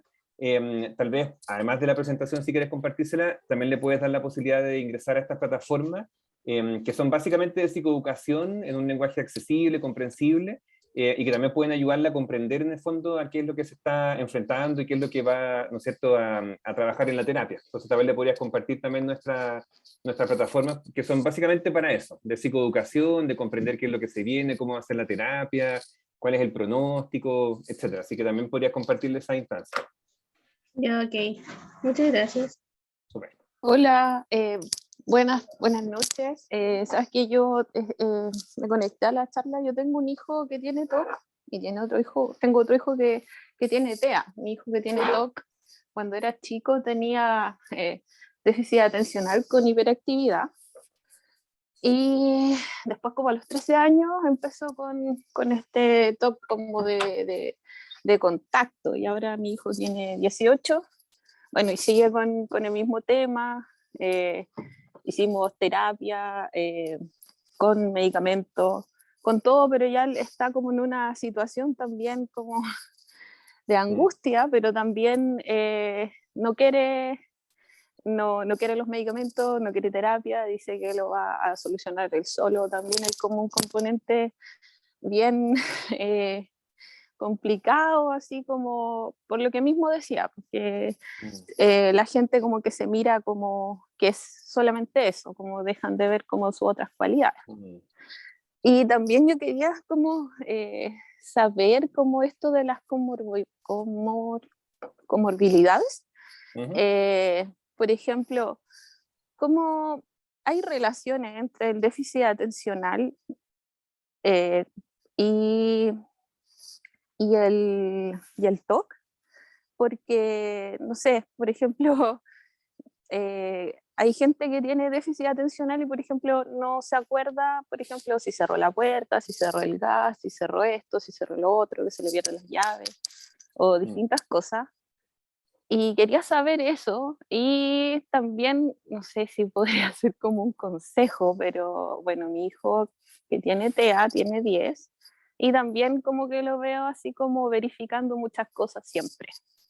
Y yo siempre trato como de bajarle los humos, como decirle como que no, que como tratar de distraerlo de la situación, y en realidad como que ahí me encuentro como en una situación complicada, como de no repetir como la misma historia de cierta manera.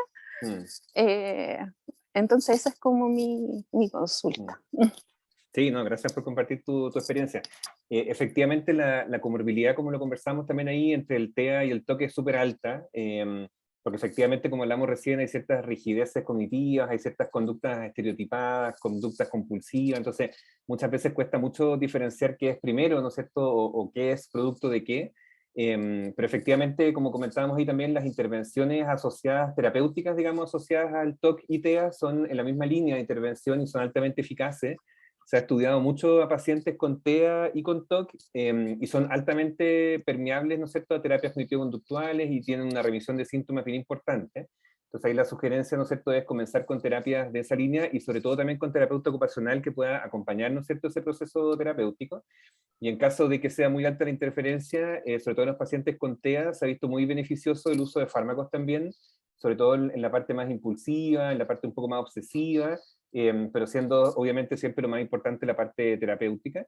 Y también lo que tú comentabas del déficit atencional, efectivamente hay una alta comorbilidad con respecto al déficit atencional, y muchas veces en los niños y adolescentes, los TOC también pasan un poco, a veces se cree que los niños tienen déficit atencional porque parece como que andan en la luna, no escuchan nada o están muy distraídos, pero no es que estén distraídos, sino que están en su cabeza haciendo compulsiones o contando del 1 al 1000 o teniendo que repetir cosas en la cabeza, entonces parece como que estuvieran en la luna, pero efectivamente están, ¿no es cierto?, con un componente obsesivo importante. Entonces, ahí también esa diferencia es bien clave y hay harta información respecto a eso. Nosotros justamente en el diplomado hay toda una sección de las comorbilidades y está el déficit atencional, está el TEA, está el trastorno alimentario también, que es bastante frecuente, los trastornos de conducta alimentaria, la psicosis, tenemos varias bastantes comorbilidades, digamos, que sean con mucha frecuencia en el TOC y que eso es bien importante poder ir, ojalá, con un especialista que pueda ayudar a discriminar de alguna manera, ¿no es cierto?, qué es primero y qué tiene mayor implicancia, ¿no es cierto?, en el desarrollo funcional de esa persona, pero básicamente ahí, claro, las comorbilidades son tan altas, y de hecho, en general, las personas con TOC, las investigaciones muestran que las personas con TOC, el 90% de las personas con TOC tienen alguna comorbilidad, entonces la posibilidad de que alguien con TOC tenga alguna otra cosa más es súper alta también, entonces ahí obviamente uno no puede pensar que está frente a una persona que solamente tiene un TOC, porque generalmente es más que eso también. Muchas gracias. Hola, Buenas tardes. Sí. Mira, yo soy psicóloga, atiendo a un chico de 17 años que tiene un TOC con contenido sexual. Ujú. Está sufriendo mucho, obviamente, porque básicamente su TOC se relaciona con la posibilidad de ser pedófilo Ujú. y también de orientación sexual, Ya. la posibilidad si fuese gay. Y él sufre mucho con esto y sufre porque físicamente también existe la respuesta sexual de excitación. Y yo te quería preguntar por ese concepto, o sea, no sé qué pasa a nivel cerebral, que es como ocurre una imagen mental y siente una respuesta fisiológica, y eso para él es verificar que realmente sí es un pedófilo, sí es gay. No sé si se entiende, creo que tiene un nombre específico esa respuesta como fisiológica.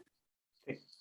Efectivamente, lo que se ve mucho, sobre todo en adolescentes ahora, efectivamente es el TOC de orientación sexual, que son, digamos, adolescentes, sobre todo que están en el desarrollo digamos, de su sexualidad, aparece este temor de, o esta duda, ¿no es cierto?, de si son homosexuales o no. Y también están los TOC agresivos, que son los TOC que tienen relación con el poder ser pedófilo, hacerle daño a alguien más chico, el poder matar a alguien, el poder hacer daño a alguien sin querer, etc. Y efectivamente hay una respuesta automática del cuerpo, que es la Groin-on Response, que es una respuesta automática del cuerpo que genera efectivamente activación, digamos, genital o excitación, digamos, que eso confunde aún más a los pacientes, porque efectivamente dicen, claro, o sea, en el fondo esto es un pensamiento, pero estoy sintiendo cosas físicas frente a este pensamiento, entonces, entonces sí lo soy, entonces sí me gustan los niños más chicos, entonces sí en realidad yo soy, entonces ese es súper La complejo. confirmación. Claro, es como una confirmación, efectivamente. Y ese es algo súper importante, y es importante como también descartarlo y conversarlo con el paciente, porque esa respuesta es una respuesta muy propia del TOC sexual, ¿no es cierto? Como esta sensación de excitación, esta sensación como de que siento corporalmente algo, entonces significa que eso en verdad me gusta. Eso es una respuesta física del TOC. El TOC tiene distintas respuestas que no solamente son cognitivas, también pueden ser respuestas emocionales y respuestas físicas también, ¿ya? O sea, puede haber un correlato físico que lamentablemente, sobre todo en esos casos, hace que el paciente corrobore y diga, entonces yo soy ¿Cómo se lo que estoy explica pensando. eso? O sea, primero el término no lo entendí porque está en inglés, pero ¿cómo se Lo voy a llama? anotar ahí en el chat. Ya, por favor. Y para poder explicarle que es una respuesta física que tiene el TOC y que no Claro, es ahí, una confirmación de que él es pedófilo. claro. Bueno, ahí obviamente en una psicoterapia es mucho más fácil poder explicarle esto, digamos, pero básicamente tiene que ver con que el TOC se entiende, como lo hablamos antes, un conjunto de factores, ¿no es cierto? Los pensamientos, las compulsiones, las emociones, la parte neurobiológica, etc.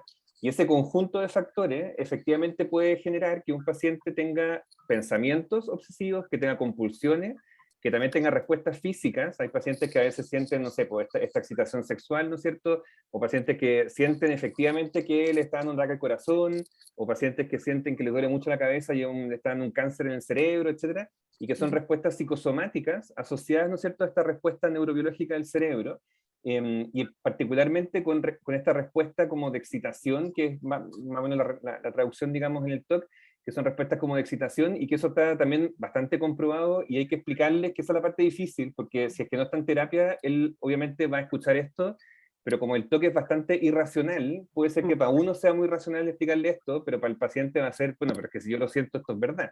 Entonces, claro, ahí lo que más recomendamos es la psicoeducación, el poder comprender lo que es el TOC, las respuestas que esto genera, el saber que existen estas respuestas también, hay mucha información al respecto, podría leer esta información, ¿no es cierto? Podría averiguar respecto de lo que se trata, si es que no está en terapia, y poder comprender obviamente que la implicancia que esto tiene también puede repercutir en elementos corporales. Lo que pasa es que, claro, obviamente esto es muy difícil de explicar si es que uno no ha hecho la psicoeducación, de explicarle que el TOC tiene un componente que involucra no solamente lo cognitivo, sino que también lo físico, lo psicológico, lo fisiológico.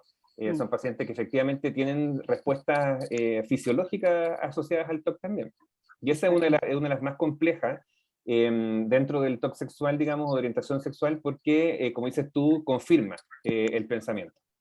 Exacto. Él después de muchas sesiones me dijo es que tuvo una erección. Entonces ya Claro. eso era lo más terrible porque confirmaba todos sus temores.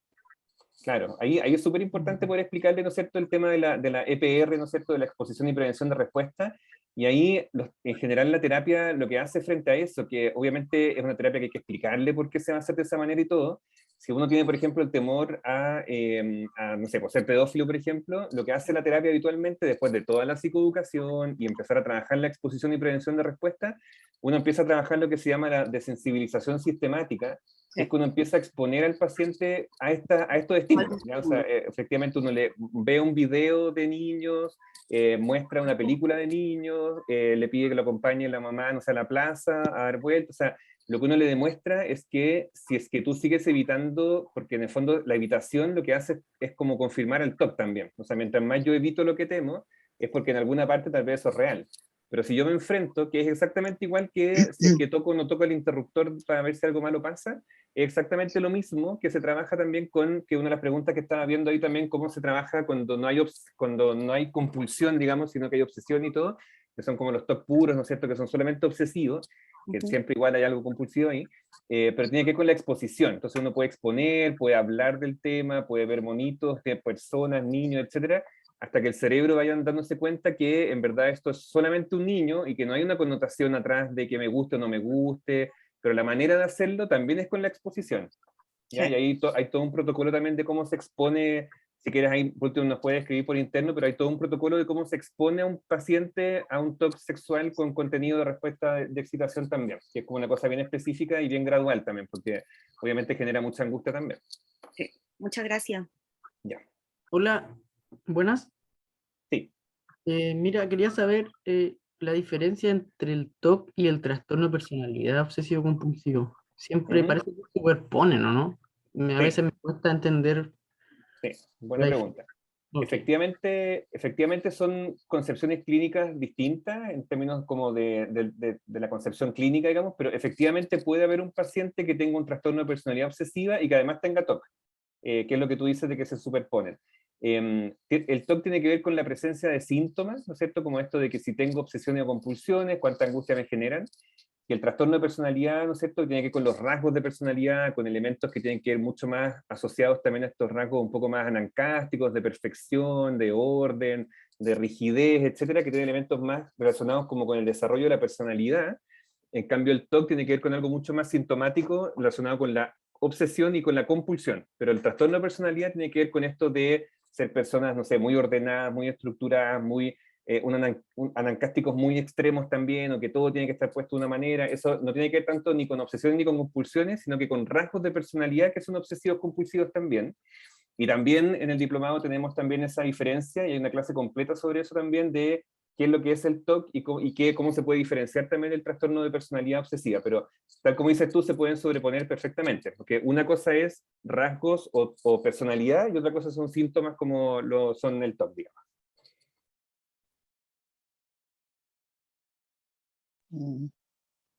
Ok, gracias. Ya. ¿Aló? Sí. Mi pregunta va, ¿qué pasa cuando tienes una persona con TEA? Tienes una persona que tiene sus compulsiones propias de su TEA, pero tiene que ver también con trans. ¿Puede verse que estas compulsiones le lleven a un trastorno de personalidad? A ver, explícame un poquito más lo que estás pensando. Lo que pasa, un paciente tiene TEA y además está pasando por el proceso de transgénero, entonces ha creado ciertas compulsiones de que no, lo que pasa es que yo tengo mutismo por mi TEA, yo tengo mutismo además porque estoy trans, pero tiene compulsiones. Perfecto. Entonces, ¿es propio del TEA o solamente es un TOC de que está acompañado del TEA? ¿Y tiene algo que ver con el transgénero? Esa es mi pregunta. Uy, qué difícil responder sin conocer mucho el caso, pero lo que también se ha visto en general con los pacientes con TEA es que, y cada vez se estudia más eso, los pacientes con TEA también cada vez más también presentan, ¿no es cierto?, ese tema de la configuración de su identidad de género, es algo que también es muy frecuente del cuadro TEA, digamos. Ahí, claro, habría que discriminar también cuál es como la característica de esos pensamientos, de esas obsesiones, digamos, qué tan obsesivas son, qué tan rígidas son, Ahora, que una obsesión pueda generar un trastorno de personalidad, yo en general tiendo a pensar que no, a no ser que haya a la base un desarrollo de personalidad en esa línea, pero lo que sí habría que ver es que una compulsión, que se haga una compulsión de reaseguramiento, por ejemplo, esto es que yo soy esto y no sé qué, y estás seguro que yo soy esto, y como confirmar y reasegurar que yo soy algo o no soy algo, que es lo que se llama la compulsión de reaseguramiento. Esa compulsión sí puede, y está súper demostrado que esa compulsión sí puede aumentar obsesiones y sí puede aumentar compulsiones. Entonces, lo primero que habría que ver es si efectivamente esta sensación de corroborar o de reasegurarse respecto de su identidad o de cómo es o cómo no es, si efectivamente no tendrá que ver con una compulsión de reaseguramiento también, que es bien frecuente también en los pacientes en general que están con TOC y con TEA, como un poco en esta búsqueda identitaria, ¿no es cierto?, como de quiénes son y qué es lo que realmente son y cómo son, etcétera. Entonces ahí habría que discriminar si efectivamente eso no será una compulsión de reaseguramiento también. Ya. Y la otra pregunta, al final y al cabo, los trastornos obsesivos compulsivos tienen que ver con un tema del control, netamente. Tener control sobre, ya que no pueden tener sobre sus pensamientos, significa que necesitan tener control sobre sus acciones. Claro, es una de las explicaciones como más psicodinámicas, ¿no es cierto?, respecto al TOC, de que efectivamente cuando uno siente que necesita controlar las cosas, el TOC es como una manifestación de eso, como de este ¿no es cierto?, intento de control frente a las situaciones que me generan angustia. Pero básicamente, claro, tiene que ver con eso, cuando los elementos angustiosos son muy desbordantes, ¿no es cierto? Y siento que necesito como tener control sobre mis cosas, sobre mi vida, digamos. Una de las explicaciones más psicodinámicas o más dinámicas respecto del TOC tiene que ver con esa explicación también, con esa como necesidad de controlar las cosas, y como no las puedo controlar acá, controla afuera lo que no puedo controlar adentro, que es una de las hipótesis como más dinámicas o más psicoanalíticas respecto al TOC también. Perfecto. Hola. Muchas gracias. Hola. ¿Me permiten? Hola. Hola. Sí, ahí se escucha. Ya. Me presento, Luis Quiñones, neurobiólogo. Dentro de las muchas dudas, jerarquicé una. Si yo no tengo TOC, mi polola tiene TOC, y queremos tener un hijo, ¿qué probabilidad hay de que nuestro hijo herede el TOC? Claro, esa es una buena pregunta, y de hecho hay muchos estudios respecto de las primeras y segundas generaciones de personas con TOC, cuánto se hereda. Hay estudios en gemelos también, hay estudios, digamos, de si ambos padres tienen TOC o si uno de los padres tiene TOC. Hay muchos estudios respecto a eso, distintas, digamos, referencias. Lo que se ha visto en general es que el componente genético asociado al TOC, que es un poco lo que comenté al principio, que se está realizando ahora una investigación a nivel mundial de la más importante que existe a nivel mundial respecto a la herencia del TOC, lo que ha demostrado es que es un cuadro altamente genéticamente heredable, ¿ya? Entonces, la probabilidad que sea 0 es baja, digamos, pero también puede ser que no sea 100, digamos. Obviamente uno no sabe la predisposición y cómo se configura todo, pero generalmente lo que sí se sabe es que es un cuadro heredable, ¿no es cierto? Y lo que nosotros tratamos de intervenir respecto a eso, porque muchas veces nos llegan papás o jóvenes o adultos, digamos, que no quieren tener hijos o no quieren tener familia justamente porque ellos tienen todo y no quieren traspasar esto a la... básicamente lo que trabajamos ahí es que si es que uno les muestra esta concepción de lo que hablamos hoy día, ¿no es cierto?, de que esto es un cuadro que es manejable, que tiene una alta eficacia en los tratamientos, etcétera, efectivamente... yo siempre digo a los papás de pacientes míos, por ejemplo, más chiquititos, que en el fondo ellos son los que mejor van a poder ayudar a sus hijos también, son los que mejor comprenden el diagnóstico, son los que mejor van a entender lo que es una obsesión, una compulsión, van a ser los primeros que van a estar en alerta para poder llevar a un terapeuta especializado. O sea, yo creo que efectivamente no tiene por qué ser una limitación, digamos, para no tener hijos, digamos, pero respondiendo a tu pregunta específica, efectivamente hay una herencia importante genética del TOC, a nivel neurobiológico también, y genético también. Hola. También en el diplomado también hay todo un área específica sobre la neurobiología del TOC, también con un especialista, ¿no es cierto?, en neurobiología chileno, que es uno de los principales investigadores en TOC a nivel latinoamericano y todo, y que él justamente trabaja mucho sobre la genética del TOC acá en Chile. Entonces también ahí lo pueden revisar. Hola, yo quería preguntar si, digamos, los pensamientos pueden ser bastante avergonzantes y quizás difíciles de formular para los pacientes. Entonces quería saber si ahí se trabaja con alguna estrategia para poder traerlos a terapia en el fondo, poder como formularlos en terapia y que sean material de trabajo. Sí, esa justamente, qué buena tu pregunta, porque una de las limitaciones principales que existe actualmente, y por eso, bueno, en Chile se cree que son como entre 700.000 o 1.000 personas con TOC.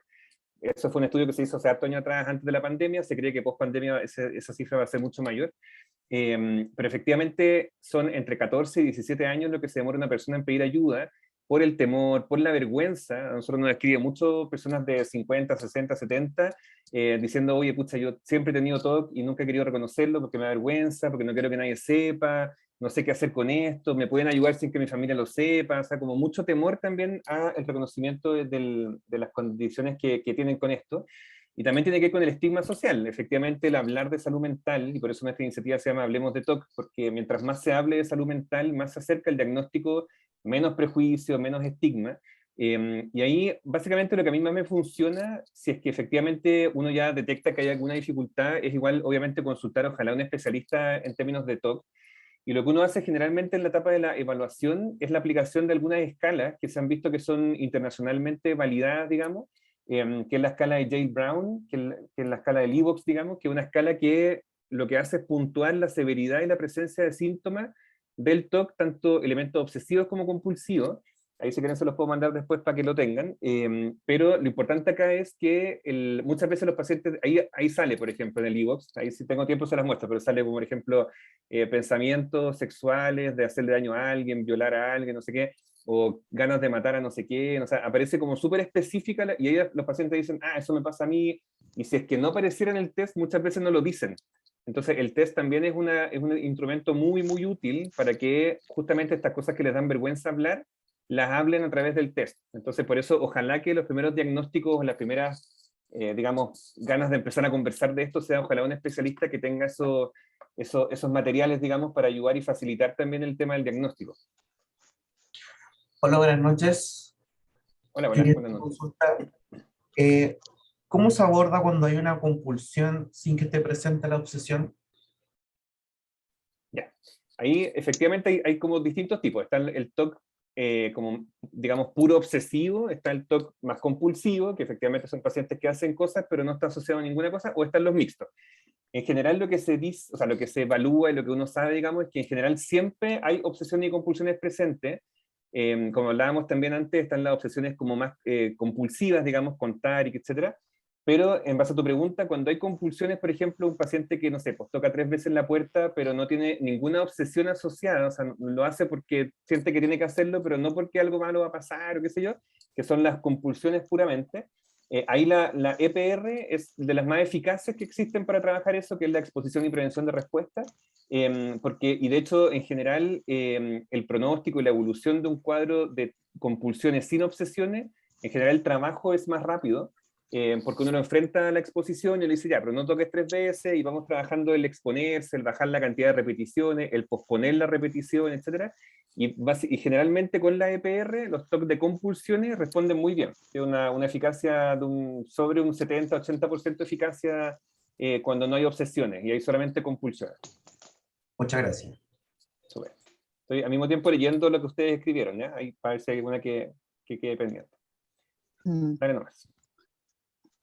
Hola. Sí, hola Karina. Hola, buenas tardes. Don Tomás, un gusto saludarlo. Yo estoy conectada con ustedes desde la región del Maule, desde Linares. Mira, yo soy mamá de un joven de 16 años que tiene TOC. Producto de la pandemia o con una crisis de ansiedad, empezó a manifestar estos TOC.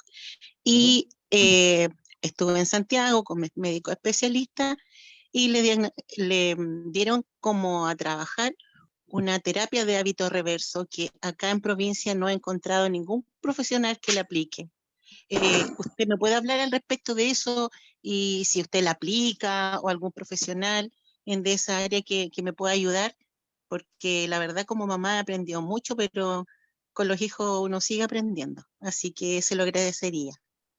Sí, generalmente que en el fondo la técnica de la inhibición reversa, que es una técnica que se usa mucho también en terapia cognitivo-conductual, sobre todo para los tics, que es lo que se ha visto que tiene bastante eficacia la inhibición reversa en los tics, y también para algunos TOC también puede servir. que es un método mucho más conductual, que en el fondo, por ejemplo, en el caso de los tics, es que si, y lo que trabajan, digamos, las personas que trabajan, que ahí si quieres te puedo recomendar por interno algunas personas que trabajen en eso, la inhibición reversa es, por ejemplo, si yo tengo el tics de, no sé, pues, mover el brazo así, lo que hace la inhibición reversa es hacer un movimiento contrario, como para confundir un poco el cerebro, y generar una respuesta automática diferente a la que el tics o el TOC me está pidiendo hacer. Generalmente la eficacia de la inhibición reversa está mucho más en tics que en TOC. ¿Ya? Yo generalmente la recomiendo mucho más si es que hay TIC. Si es que hay TOC, prefiero la EPR o la terapia cognitivo-conductual.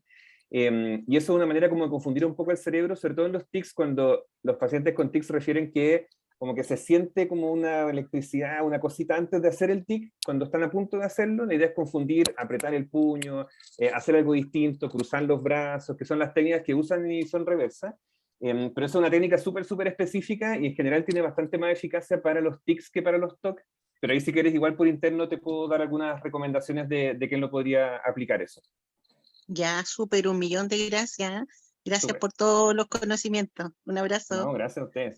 Buenas noches. Hola. Hola. ¿Se Hola, escucha, hola. cierto? Sí, ahí sí, Carolina, sí. Sí. Hola, yo tengo un Instagram informativo que es sobre autismo y ahora estoy viendo mucho el tema de los diagnósticos diferenciales. Más que nada en cuanto a contenido en las obsesiones entre autismo y TOC. ¿Hay alguna diferencia en general que se pueda hablar de esto? No, lo que se ha estudiado, bueno, depende obviamente, y tal vez probablemente tú eres mucha más experta que yo en eso, pero depende generalmente de como del grado de mentalización, digamos, un poco de eso, porque efectivamente me ha tocado, por ejemplo, de repente supervisar TOC, digamos, o sea, TEA, digamos, que no tienen lenguaje, ¿ya? Y que efectivamente tratamos de evaluar que, obviamente con ayuda de la mamá o el papá o alguien que pueda referir las conductas, digamos, y que no lo pueden hablar porque no sabemos si lo hace porque lo quiere hacer o porque es una conducta repetitiva. Generalmente la investigación ha demostrado que las temáticas son en general bastante similares, independiente de la comorbilidad, pero va a depender un poquito más de, bueno, del desarrollo cognitivo, la capacidad intelectual, la mentalización, el grado de interferencia del TEA, pero en general el contenido es muy parecido. Lo que sí se ha visto es que hay un poco más de contenidos de temática sexual en los pacientes con TEA, y hay también un poquito más de frecuencia en temáticas de orden y limpieza también en pacientes con TEA. Esos son como los que se han visto con mayor frecuencia, pero fuera de eso en general son más o menos las mismas. Ok, entiendo. Y la última pregunta, en cuanto a un trastorno de ansiedad generalizado, ¿también ocurre esto como de la necesidad de controlar las cosas, porque siempre está como el temor por el futuro? ¿Cuál podría ser como la diferencia radical entre TOC y un trastorno de ansiedad? Sí, eso también es una de las cosas que vemos en el diplomado, y efectivamente la diferencia principal tiene que ver con los componentes de, en general son súper comórbidos, se dan muy frecuentemente y uno podría pensar que efectivamente esta presencia de un TOC a veces tiene que ver con el tiempo, ¿ya? ¿Cuánto tiempo demora? Acuérdense que el TOC tiene que ser más de 1 hora al día. Los niveles de angustia generalmente en el TOC son mucho más elevados que en un trastorno de ansiedad de separación o en un trastorno de ansiedad generalizada. Y también lo que uno tiene que ver ahí es que hay componentes compulsivos, no es un trastorno de ansiedad, digamos, propiamente de la línea que tú me preguntaste generalizada, porque los trastornos de ansiedad generalizada no tienen compulsiones.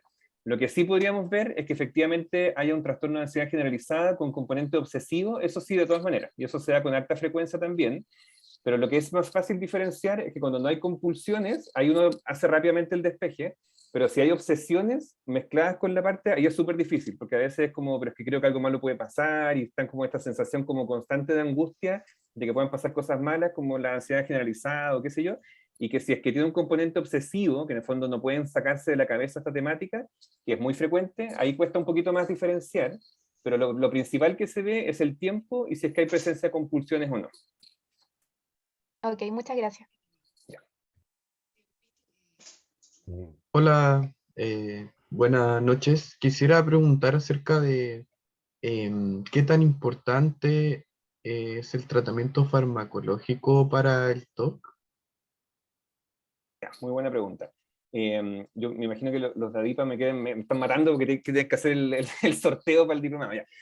Lo importante acá en el tratamiento farmacológico es que aquí también es interesante la pregunta porque hay toda una concepción distinta del uso de fármacos que se ha ido actualizando con el tiempo, y el gold estándar, lo que se sugiere en general es que la primera línea de intervención no sea farmacológica, ¿ya? Como que se ha ido como actualizando un poco las pautas de intervención, que no sea farmacológica en casos de un TOC un TOC leve o un TOC moderado, que ahí con las escalas de medición que les comenté recién uno puede más o menos ver la severidad del TOC. Si es que es leve y moderado, partir solamente con psicoterapia, ojalá cognitivo-conductual y todo lo que hemos hablado ahora, y para los TOC severos, ahí obviamente comenzar con farmacoterapia y con psicoterapia, pero lo ideal es no comenzar con farmacoterapia inmediatamente, y en general, si es que es necesario usar fármacos, son fármacos que obviamente están probados, sobre todo en niños y adolescentes y en adultos, digamos, que tienen una alta eficacia, sobre todo porque son medicamentos que ayudan mucho, sobre todo son los de la línea de la recaptación de serotonina, los IRS, que son los que ayudan muchísimo en los componentes obsesivos, y se ha visto que tienen además un componente antiobsesivo muy fuerte. Entonces, en general, la farmacoterapia en casos de TOC severo es altamente recomendada y tiene una alta evidencia respecto a su utilidad, pero en general lo que se ha ido actualizando es que si es un TOC leve o moderado, digamos, ojalá comenzar con psicoterapia especializada. Y si es que no funciona la psicoterapia después de un cierto tiempo, digamos, que ahí también hay como en la página web tenemos como un flujograma de eso, así como funcionó, no funcionó, qué es lo que hago, cuándo poner los fármacos, también en la página está súper detallado, pero básicamente lo que sí se ve es que es altamente útil para casos de TOC severo, eso sí, eso se ha visto con alta eficacia, pero la psicoterapia se ha visto incluso más eficaz que la farmacoterapia en casos de TOC leve a moderado. La última cosita, en general el TOC tiene harta morbilidad, o sea, tiene harto otros trastornos asociados, en ese sentido también cómo ligarlo a lo farmacológico. Sí, tiene mucha comorbilidad, como les comentaba recién, generalmente los pacientes con TOC, el 90% de los pacientes con TOC tienen alguna comorbilidad, que puede ser un trastorno de ansiedad, puede ser un trastorno depresivo, lo más frecuente, ansiedad, depresivo, trastorno de conducta alimentaria, también hay algunos casos de TOC psicóticos, que son los con introspección más baja, digamos, también con déficit atencional, con trastorno de espectro autista, hay una gran cantidad de comorbilidades, y en ese sentido, y que bueno tu pregunta, el tema de los fármacos, por eso es súper importante la especialización en TOC, porque obviamente en los fármacos para TOC, que son de la línea de los antidepresivos, muchas veces también se ven muy reforzados con antipsicóticos, por ejemplo, que en casos de un TEA o un paciente con angustias muy elevadas también pueden complementar. Entonces, la comorbilidad también va a ser relevante al momento de pensar qué terapia farmacológica recibir. Así que, de todas maneras, la comorbilidad es un elemento importante a considerar para el tratamiento farmacológico también. Perdón, ya que estamos hablando de serotonina, las personas sexualmente activas tienen menos probabilidad de presentar TOC que aquellos que tienen una vida sexual nula o mala. Tendría que averiguar, ese dato no, me pillaste ahí, tendría que averiguarte ese dato tan específico. Te dejo la idea para la próxima encuesta. Eso, interesante, voy a averiguarlo, voy a dejarte con la duda ahí. Estamos hablando de serotonina, estamos hablando de dopamina, y bueno, son las neurohormonas por excelencia en una actividad sexual plena. Claro, interesante, voy a averiguar, si lo encuentro te cuento ahí, pero... Ya, pues voy a estar esperando y te ofrezco mis manos, yo ya me jubilé hace un mes, así que tengo tiempo. Ya, perfecto. Pero es interesante la hipótesis, efectivamente toda la línea dopaminérgica, incluso toda la línea como, bueno, la parte más neuroanatómica y neurobiológica del TOC, que tiene que ver mucho con todas esas zonas que están obviamente activadas también en el TOC y todo, y que se puede ver en los neurospec, que son estos test, digamos, más, estas imágenes, digamos, neurofuncionales que son mucho más eficaces, y se ve también como hay ciertas zonas del cerebro que se activan más, como la zona prefrontal, los núcleos de la base, etcétera, y que tienen relación también con todos estos circuitos dopaminérgicos sobre todo. Entonces, es interesante tu hipótesis, voy a averiguarlo. Y yo te agradezco que digas núcleos de la base, porque me da urticaria la gente que dice ganglios de la base. Claro, ¿no? Si hay todo un circuito ahí asociado al TOC. Sí. Ya, no sé qué me dicen de Adipa para hacer el sorteo, porque pobre gente ya que se vaya a dormir, pues, ¿no? Es muy tarde ya. No sé si prioricemos las preguntas, o no sé qué opinan ahí los de Adipa para...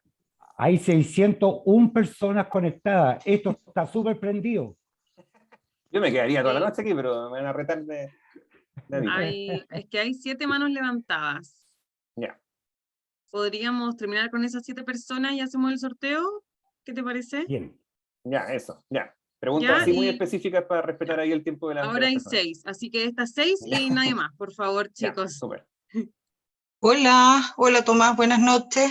Hola, buenas noches. Oye, no abro la cámara porque estoy con muy mala señal. Abro la cámara y se me va a caer todo.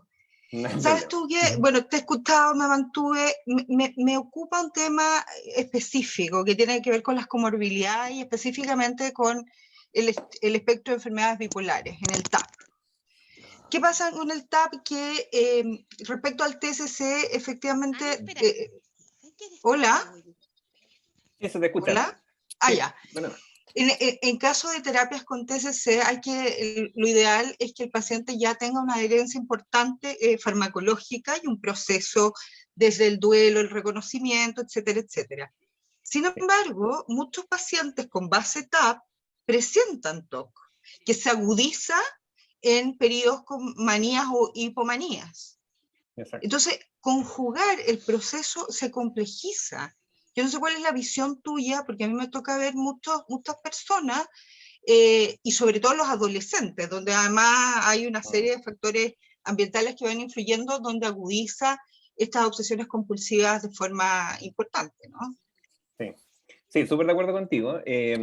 Efectivamente, de hecho en el diplomado también tenemos una psiquiatra especialista en trastornos del ánimo, que es la jefa de la unidad de psiquiatría de la Clínica Psiquiátrica Universitaria de la Universidad de Chile, que nos va justamente a hablar de eso, de la comorbilidad entre el TOC y los cuadros depresivos, porque es altamente frecuente, sobre todo en adolescentes, como dices tú, y que es bien complejo el manejo, y estoy súper de acuerdo contigo que ahí lo que yo en general sugiero es que tenga lo más estabilizado, entre comillas, posible el tratamiento farmacológico, porque efectivamente la posibilidad de poder intervenir efectivamente en un caso de TOC, que efectivamente en las manías y todo a veces puede verse el aumento de los síntomas del TOC, ahí es muy relevante la parte de la farmacología, porque si no la psicoterapia efectivamente es mucho menos eficaz, y ahí la TCC o la terapia cognitivo-conductual es muy eficiente, pero tiene que estar sobre la base de un funcionamiento mínimo de estabilización de los síntomas, sobre todo si es que hay elementos bipolares o qué sé yo. Entonces, ahí es súper importante el tema farmacológico, yo creo, en primera instancia,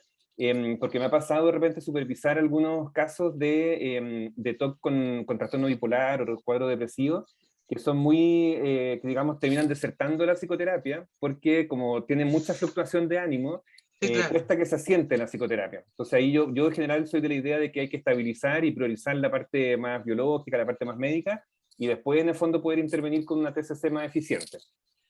Súper, gracias Tomás, me encantó tu charla, estoy feliz, gracias. Gracias, gracias. Sí, ahí están preguntando por la escala, es la escala de Yale Brown, que se las voy a poner ahí. Bueno, ahí realmente yo siempre la mando ahí, pero ahí por último vamos a ver cómo se las puedo mandar para que la tengan los que son profesionales de la salud mental también. Sí. Ya, la otra pregunta. Hola. Sí. Buenas tardes, noches. Sí. Me llamo Ana, estoy estudiando psicología, voy en octavo, pero tengo 43 años, pero desde pequeña fui diagnosticada con TOC. Aparte, he pasado por situaciones muy difíciles y complicadas, y desde pequeña he tenido depresión, y ahorita ya estoy diagnosticada con depresión mayor y con ansiedad generalizada, más el TOC y rasgos del trastorno Asperger. Entonces, mi pregunta es, ¿a qué de todos estos síntomas le puedo yo prestar atención? Yo voy a terapia cada semana. Y estoy trabajando constantemente, aparte de lo que estoy estudiando. Pero yo me he dado cuenta que siento que ahorita estoy estancada y, por ejemplo, tengo el TOC muy fuerte desde pequeña de lavarme las manos. O sea, me lavo las manos constantemente, fumo y apago el cigarro 3 veces seguidas, cierro y abro las puertas de mi casa 3 veces, apago las llaves de la estufa 3 veces. O sea, pero mi TOC, en vez de ir disminuyendo, va aumentando con los años. ¿Qué es lo que usted me sugeriría? Claro, ahí en general, como sabemos que el TOC en eso genera una afectación importante, y de hecho también por la Organización Mundial de la Salud es considerada una de las 10 enfermedades más discapacitantes del mundo el TOC. Por eso también nos interesa poder formar profesionales en esto, porque son muy pocos los bien formados, digamos. Es una de las 10 enfermedades más discapacitantes justamente por eso, digamos, por la comorbilidad que genera, y en ese caso en particular, si es que hay depresión o el cuadro Asperger también y toda la base, ahí lo más importante, diría yo, y sobre todo la terapia cognitivo-conductual podría hacerte muy eficaz, tanto porque la terapia cognitivo-conductual es muy eficaz para cuadros depresivos, también para cuadros de TOC, también para Asperger, entonces yo creo que igual es importante ahí el focalizar la psicoterapia en algo que tenga evidencia científica de efectividad, pero yo me focalizaría en los síntomas que son más interferentes para ti, o sea, las compulsiones, el apagar las cosas varias veces, revisar varias veces las cosas, porque eso es lo que más limita y es lo que más te hace perder tiempo en el día a día y lo más desgastante y lo más cansador a nivel mental. Entonces yo creo que focalizarse específicamente en los elementos compulsivos, yo creo que podría ser lo que te podría aliviar Y la mis carga como pensamientos son muy emocional. catastróficos. Claro. Son muy catastróficos y he tratado, o sea, día a día es una lucha de verdad. O sea, yo cuando me acuesto doy las gracias y cuando me levanto pido que sea un día tranquilo, porque sí es muy fuerte, es Sí, extremadamente fuerte. es muy angustiante, pero lo que ha demostrado la eficacia de la psicoterapia, digamos, es que tú puedes lograr tener una vida y puedes recuperarte del TOC, que es un poco lo que hablábamos hoy día, aunque parezca a veces súper lejano, sobre todo en los casos que son más crónicos, como el tuyo, que tienes mucho tiempo con esta sintomatología que uno siente que ya es como parte de la vida, digamos, a pesar de eso, todavía uno puede trabajar en estas temáticas, obviamente que es muy angustioso la situación de enfrentarlo, pero yo te invito a que tengas una psicoterapia especializada, sobre todo en las compulsiones, que es lo que más angustia genera y lo que más atrapa finalmente en términos como clínicos, digamos. Ok, muchas gracias. Súper. Me encantó su ponencia. Gracias, gracias. La otra pregunta, no sé si pueden ser más breves, porque creo que igual hay que respetar a la gente, era hasta las 8:30 y me imagino que la gente quería almorzar, a dormir, así que, para que, no sé si pueden ser muy precisas para poder hacer el sorteo, para que la gente efectivamente pueda desconectarse ya. Hola, buenas noches. Quiero hacer una consulta cortita. Quisiera saber tu opinión con respecto a la ortorexia nerviosa, que es un trastorno, o sea, todavía no está catalogado como tal, pero es una conducta obsesiva por los alimentos saludables. ¿Tú opinas que eso es un trastorno de la conducta alimentaria o un TOC? Gracias. Sí, eso está justo en la línea intermedia entre ambas cosas. Los trastornos de conducta alimentaria son altamente comórbidos con el TOC y efectivamente esto que no está como diagnóstico concreto, digamos que esta cosa, ¿no es cierto?, de alimentarse sanamente y una preocupación por todo ese tema, se ha visto que efectivamente es muy importante como la relación entre el TCA y el TOC, pero ahí básicamente lo que han visto los que investigan más en conducta alimentaria es que responde más a los elementos de conducta alimentaria en los que se suma un componente obsesivo. Entonces, generalmente lo que se ve ahí, que también en el curso, en el diplomado tenemos justamente esa área, es que partiría de un trastorno alimentario, que los componentes obsesivos son muy frecuentes ahí también, y habría que trabajarse también con la misma foco de terapia que hemos conversado hasta ahora. Pero esa línea es muy difícil diferenciarla, porque los TCA tienen mucho elemento obsesivo y compulsivo, de medir las calorías, de qué es lo que como, si es sano o no, entonces ahí también se da una mezcla bien compleja de definir. Hola. Ok, muchas gracias. Yo quería preguntar más que nada si es que hay algún perfil neuropsicológico o alguna función ejecutiva en que esté como directamente relacionada con TOC. Solo eso. Muchas gracias. Sí, hay muchas investigaciones que muestran que el TOC genera una interferencia importante en la función ejecutiva, que para los que no son psicólogos, digamos, tiene que ver con la organización, la capacidad de planificación, de organizar la meta, etc. Y se ha visto que los pacientes con TOC efectivamente tienen una disfunción ejecutiva importante en la capacidad de organizar, de planificar, justamente por las áreas del cerebro que están más implicadas, ¿no es cierto? El área prefrontal, el control de impulsos, emociones, etc. Y se ha visto que efectivamente las áreas de función ejecutivas también se ven afectadas, y de hecho, en los pacientes con TOC severo se ve que efectivamente si uno le aplica un test de inteligencia, qué sé yo, el área no es que pierdan inteligencia por el TOC, sino que la capacidad de poder funcionar en el día a día, de poder, por ejemplo, los adolescentes en el colegio, etcétera, muchas veces ven afectada su capacidad de rendimiento intelectual o como rendimiento académico, digamos, por la interferencia de funciones ejecutivas que genera el TOC. Entonces, hay claramente una interferencia ahí, y hay muchas investigaciones también que lo avalan, digamos. Entonces, por eso, claramente, la intervención del TOC también es muy importante hacerla en etapas tempranas, porque el aprendizaje sí se ve afectado con el TOC. O sea, efectivamente, el TOC interfiere en procesos de aprendizaje, interfiere también en procesos de funciones ejecutivas y todo lo que hemos conversado. Así que eso está súper comprobado, sí. Muchas gracias. Ya, la última para hacer el sorteo hoy. ¿Se escucha? Sí. Hola, perdón. Mi pregunta es ¿cómo yo podría decir qué tan grave o qué tan invalidante puede ser una conducta así como de TOC o de ansiedad que, a la persona le puede provocar, por ejemplo, una pérdida de masa muscular, pero no necesariamente debido a un TCA, sino, por ejemplo, a que está evitando realizar actividades físicas rutinarias que, no sé, como subir escaleras, cosas así, que le están haciendo como básicamente perder como no sé cómo decirlo, pero No, sí, se entiende perfecto, claro. Y ese es un tema bien interesante que lo comentaste, porque dentro de la recuperación también el TOC tiene aparte de poder generar muchas afectaciones, digamos, también tiene una afectación en la parte física.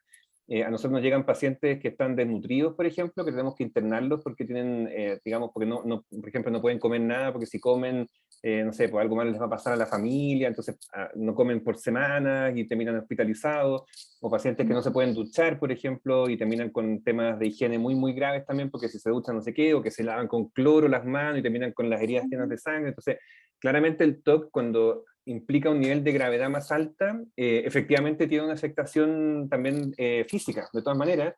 Pacientes que se dejan de lavar los dientes, o que no se duchan, o que se hacen heridas en las manos, o que en el fondo no pueden salir de la casa nunca más, o que no pueden comer ciertas cosas, entonces tienen un déficit nutricional. Sí, súper de acuerdo que efectivamente ese grado de gravedad, cuando ya interfiere, ¿no es cierto?, el funcionamiento global del día a día, que es algo que uno lamentablemente se ve, no con alta frecuencia, pero se ve y se observa, sobre todo en los pacientes con menor grado de introspección, los TOC más psicóticos, los TOC más graves, digamos, esos son mucho más complejos y efectivamente ahí la prioridad es la estabilización física, o sea, lograr que vuelvan a retomar el peso, que se dejen de hacer heridas en las manos, entonces ahí empieza a bajar un poco esa interferencia también. Ok. ¿Puedo preguntar una última cosa, por favor, para finalizar? Si, si existe algún tipo de terapia como relacionado con animales o naturaleza, porque yo he visto, por ejemplo, que el cuidado de, no sé, un ejemplo, el cuidado de una planta va muy contra estas como compulsiones de mantener el control, ya que uno no puede como controlar esto como la naturaleza o que se ponga, como decir, no se marchite una planta, algo. Entonces, a mí por lo menos eso me ha ayudado mucho. Yo soy una persona muy ansiosa y que siempre trata de mantener todo en control. Entonces, estar como el cuidado de animales o naturaleza me ayuda como a ver que no necesariamente todo tiene que controlarse. Entonces, Sí, absolutamente. De hecho, hay mucha terapia. Tengo varios pacientes, por ejemplo, los que pueden hacerlo, digamos, que tienen terapia asistida con perros, por ejemplo, o con caballos, o con contacto específicamente con ciertos animales, más que son animales entrenados, digamos, de manera terapéutica, o cualquier mascota, digamos, y eso se ha visto en general, que lo que hace en primera instancia es reducir los niveles de ansiedad y estrés, y cuando baja la ansiedad y el estrés, eso repercute también en que haya menos angustia, y cuando hay menos angustia, bajan los síntomas del TOC. Entonces, se ha visto que efectivamente el cuidado de animales también ayuda, de todas maneras, en la reducción sintomática de la ansiedad o de la angustia, digamos, asociada al TOC también. ok, muchas gracias. Están preguntando harto por la presentación, de todas maneras se las voy a mandar, y la grabación ahí también, así que ahí, dale nomás, Fernanda, no, Florencia, perdón, con otra parte. Ya, chiquillos, ahí va el link, ese es. Ahora voy a compartir mi pantalla para poder hacer el sorteo y de todas maneras va a estar compartido el QR también, ¿ya? Cuéntenme si se ve. Ahí está, ¿bien? ¿Sí? ¿Lo ven? El No QR todavía. y el... ¿Ah? No todavía. ¿Sí? Ahí sí, ya. ahí sí. Ah, ya, ahí se cargó, ya. Ahí sí. Entonces, en el código QR ustedes pueden acceder también a la certificación y vamos a hacer el sorteo ahora. Somos hartos ya conectados, así que tiene que ser alguien que esté aquí, ¿ya? Si es que hablan por el chat, me cuentan porque no estoy viendo el chat ahora. Francisca Toro está presente. Se puede hablar o mencionar algo, escribir en el chat. Si son 2025 Al personas, agua, vamos al agua. Al agua. a estar 3 días aquí si son 2025 personas. Ya. Generalmente tengo suerte, así que Ah, ya. vamos a ver. Ya, perfecto, perfecto. Vamos, Mirna Codoseo. Vamos a hacerlo. ¿Estará? Hábleme alguien, chicos, por favor. Había llamado Mirna en los integrantes, los participantes. Ya. Vamos a reemplazarlo entonces. Sí. Ya. Constanza Millar. ¿Estará Constanza? ¿Estará por ahí? Tampoco. Al No, agua. tampoco. Al agua. Al agua. Tampoco. Trinidad Correa. ¿Tampoco está Trinidad? Trinidad Correa. No, no está. ¿Tampoco está Trinidad? No está. No, no está. No está. Andrea Mijaljevic. No sé si se irá así. Andrea Mijaljevic. No sé si se irá así. Tampoco. Parece que no. ¿Tampoco? Al agua. Tampoco. ¿Tampoco? Al agua. Amira Peña. Paula Andrea. Se va la señal. Peña. Paula Andrea. Amira Peña. Se va la señal. Al agua, al agua. Amira Peña. Al agua. Agustín López Pérez.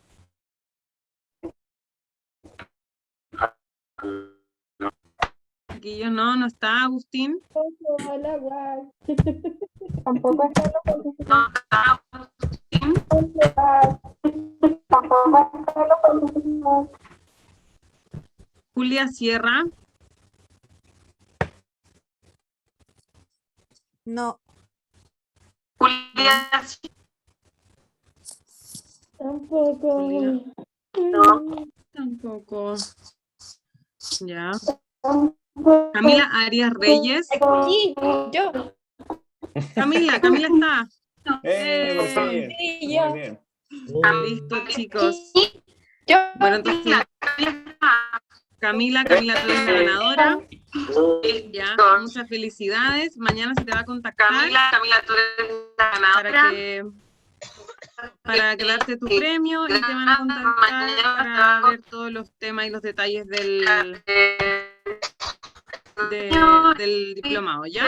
Así que muchas gracias a todos por compartir, muchas gracias a Tomás por toda la exposición y espero que todos tengan una muy buena semana y que los sigamos viendo en los próximos seminarios, ¿ya? Eso, chicos. Estén bien. Que Gracias, Tomás. descansen. Por participar. Que estén bien. Gracias. Muchas gracias. Disculpa, seminario. Gracias, Tomás. Gracias. Muchas gracias. Pasaste, Tomás. Chao, chao.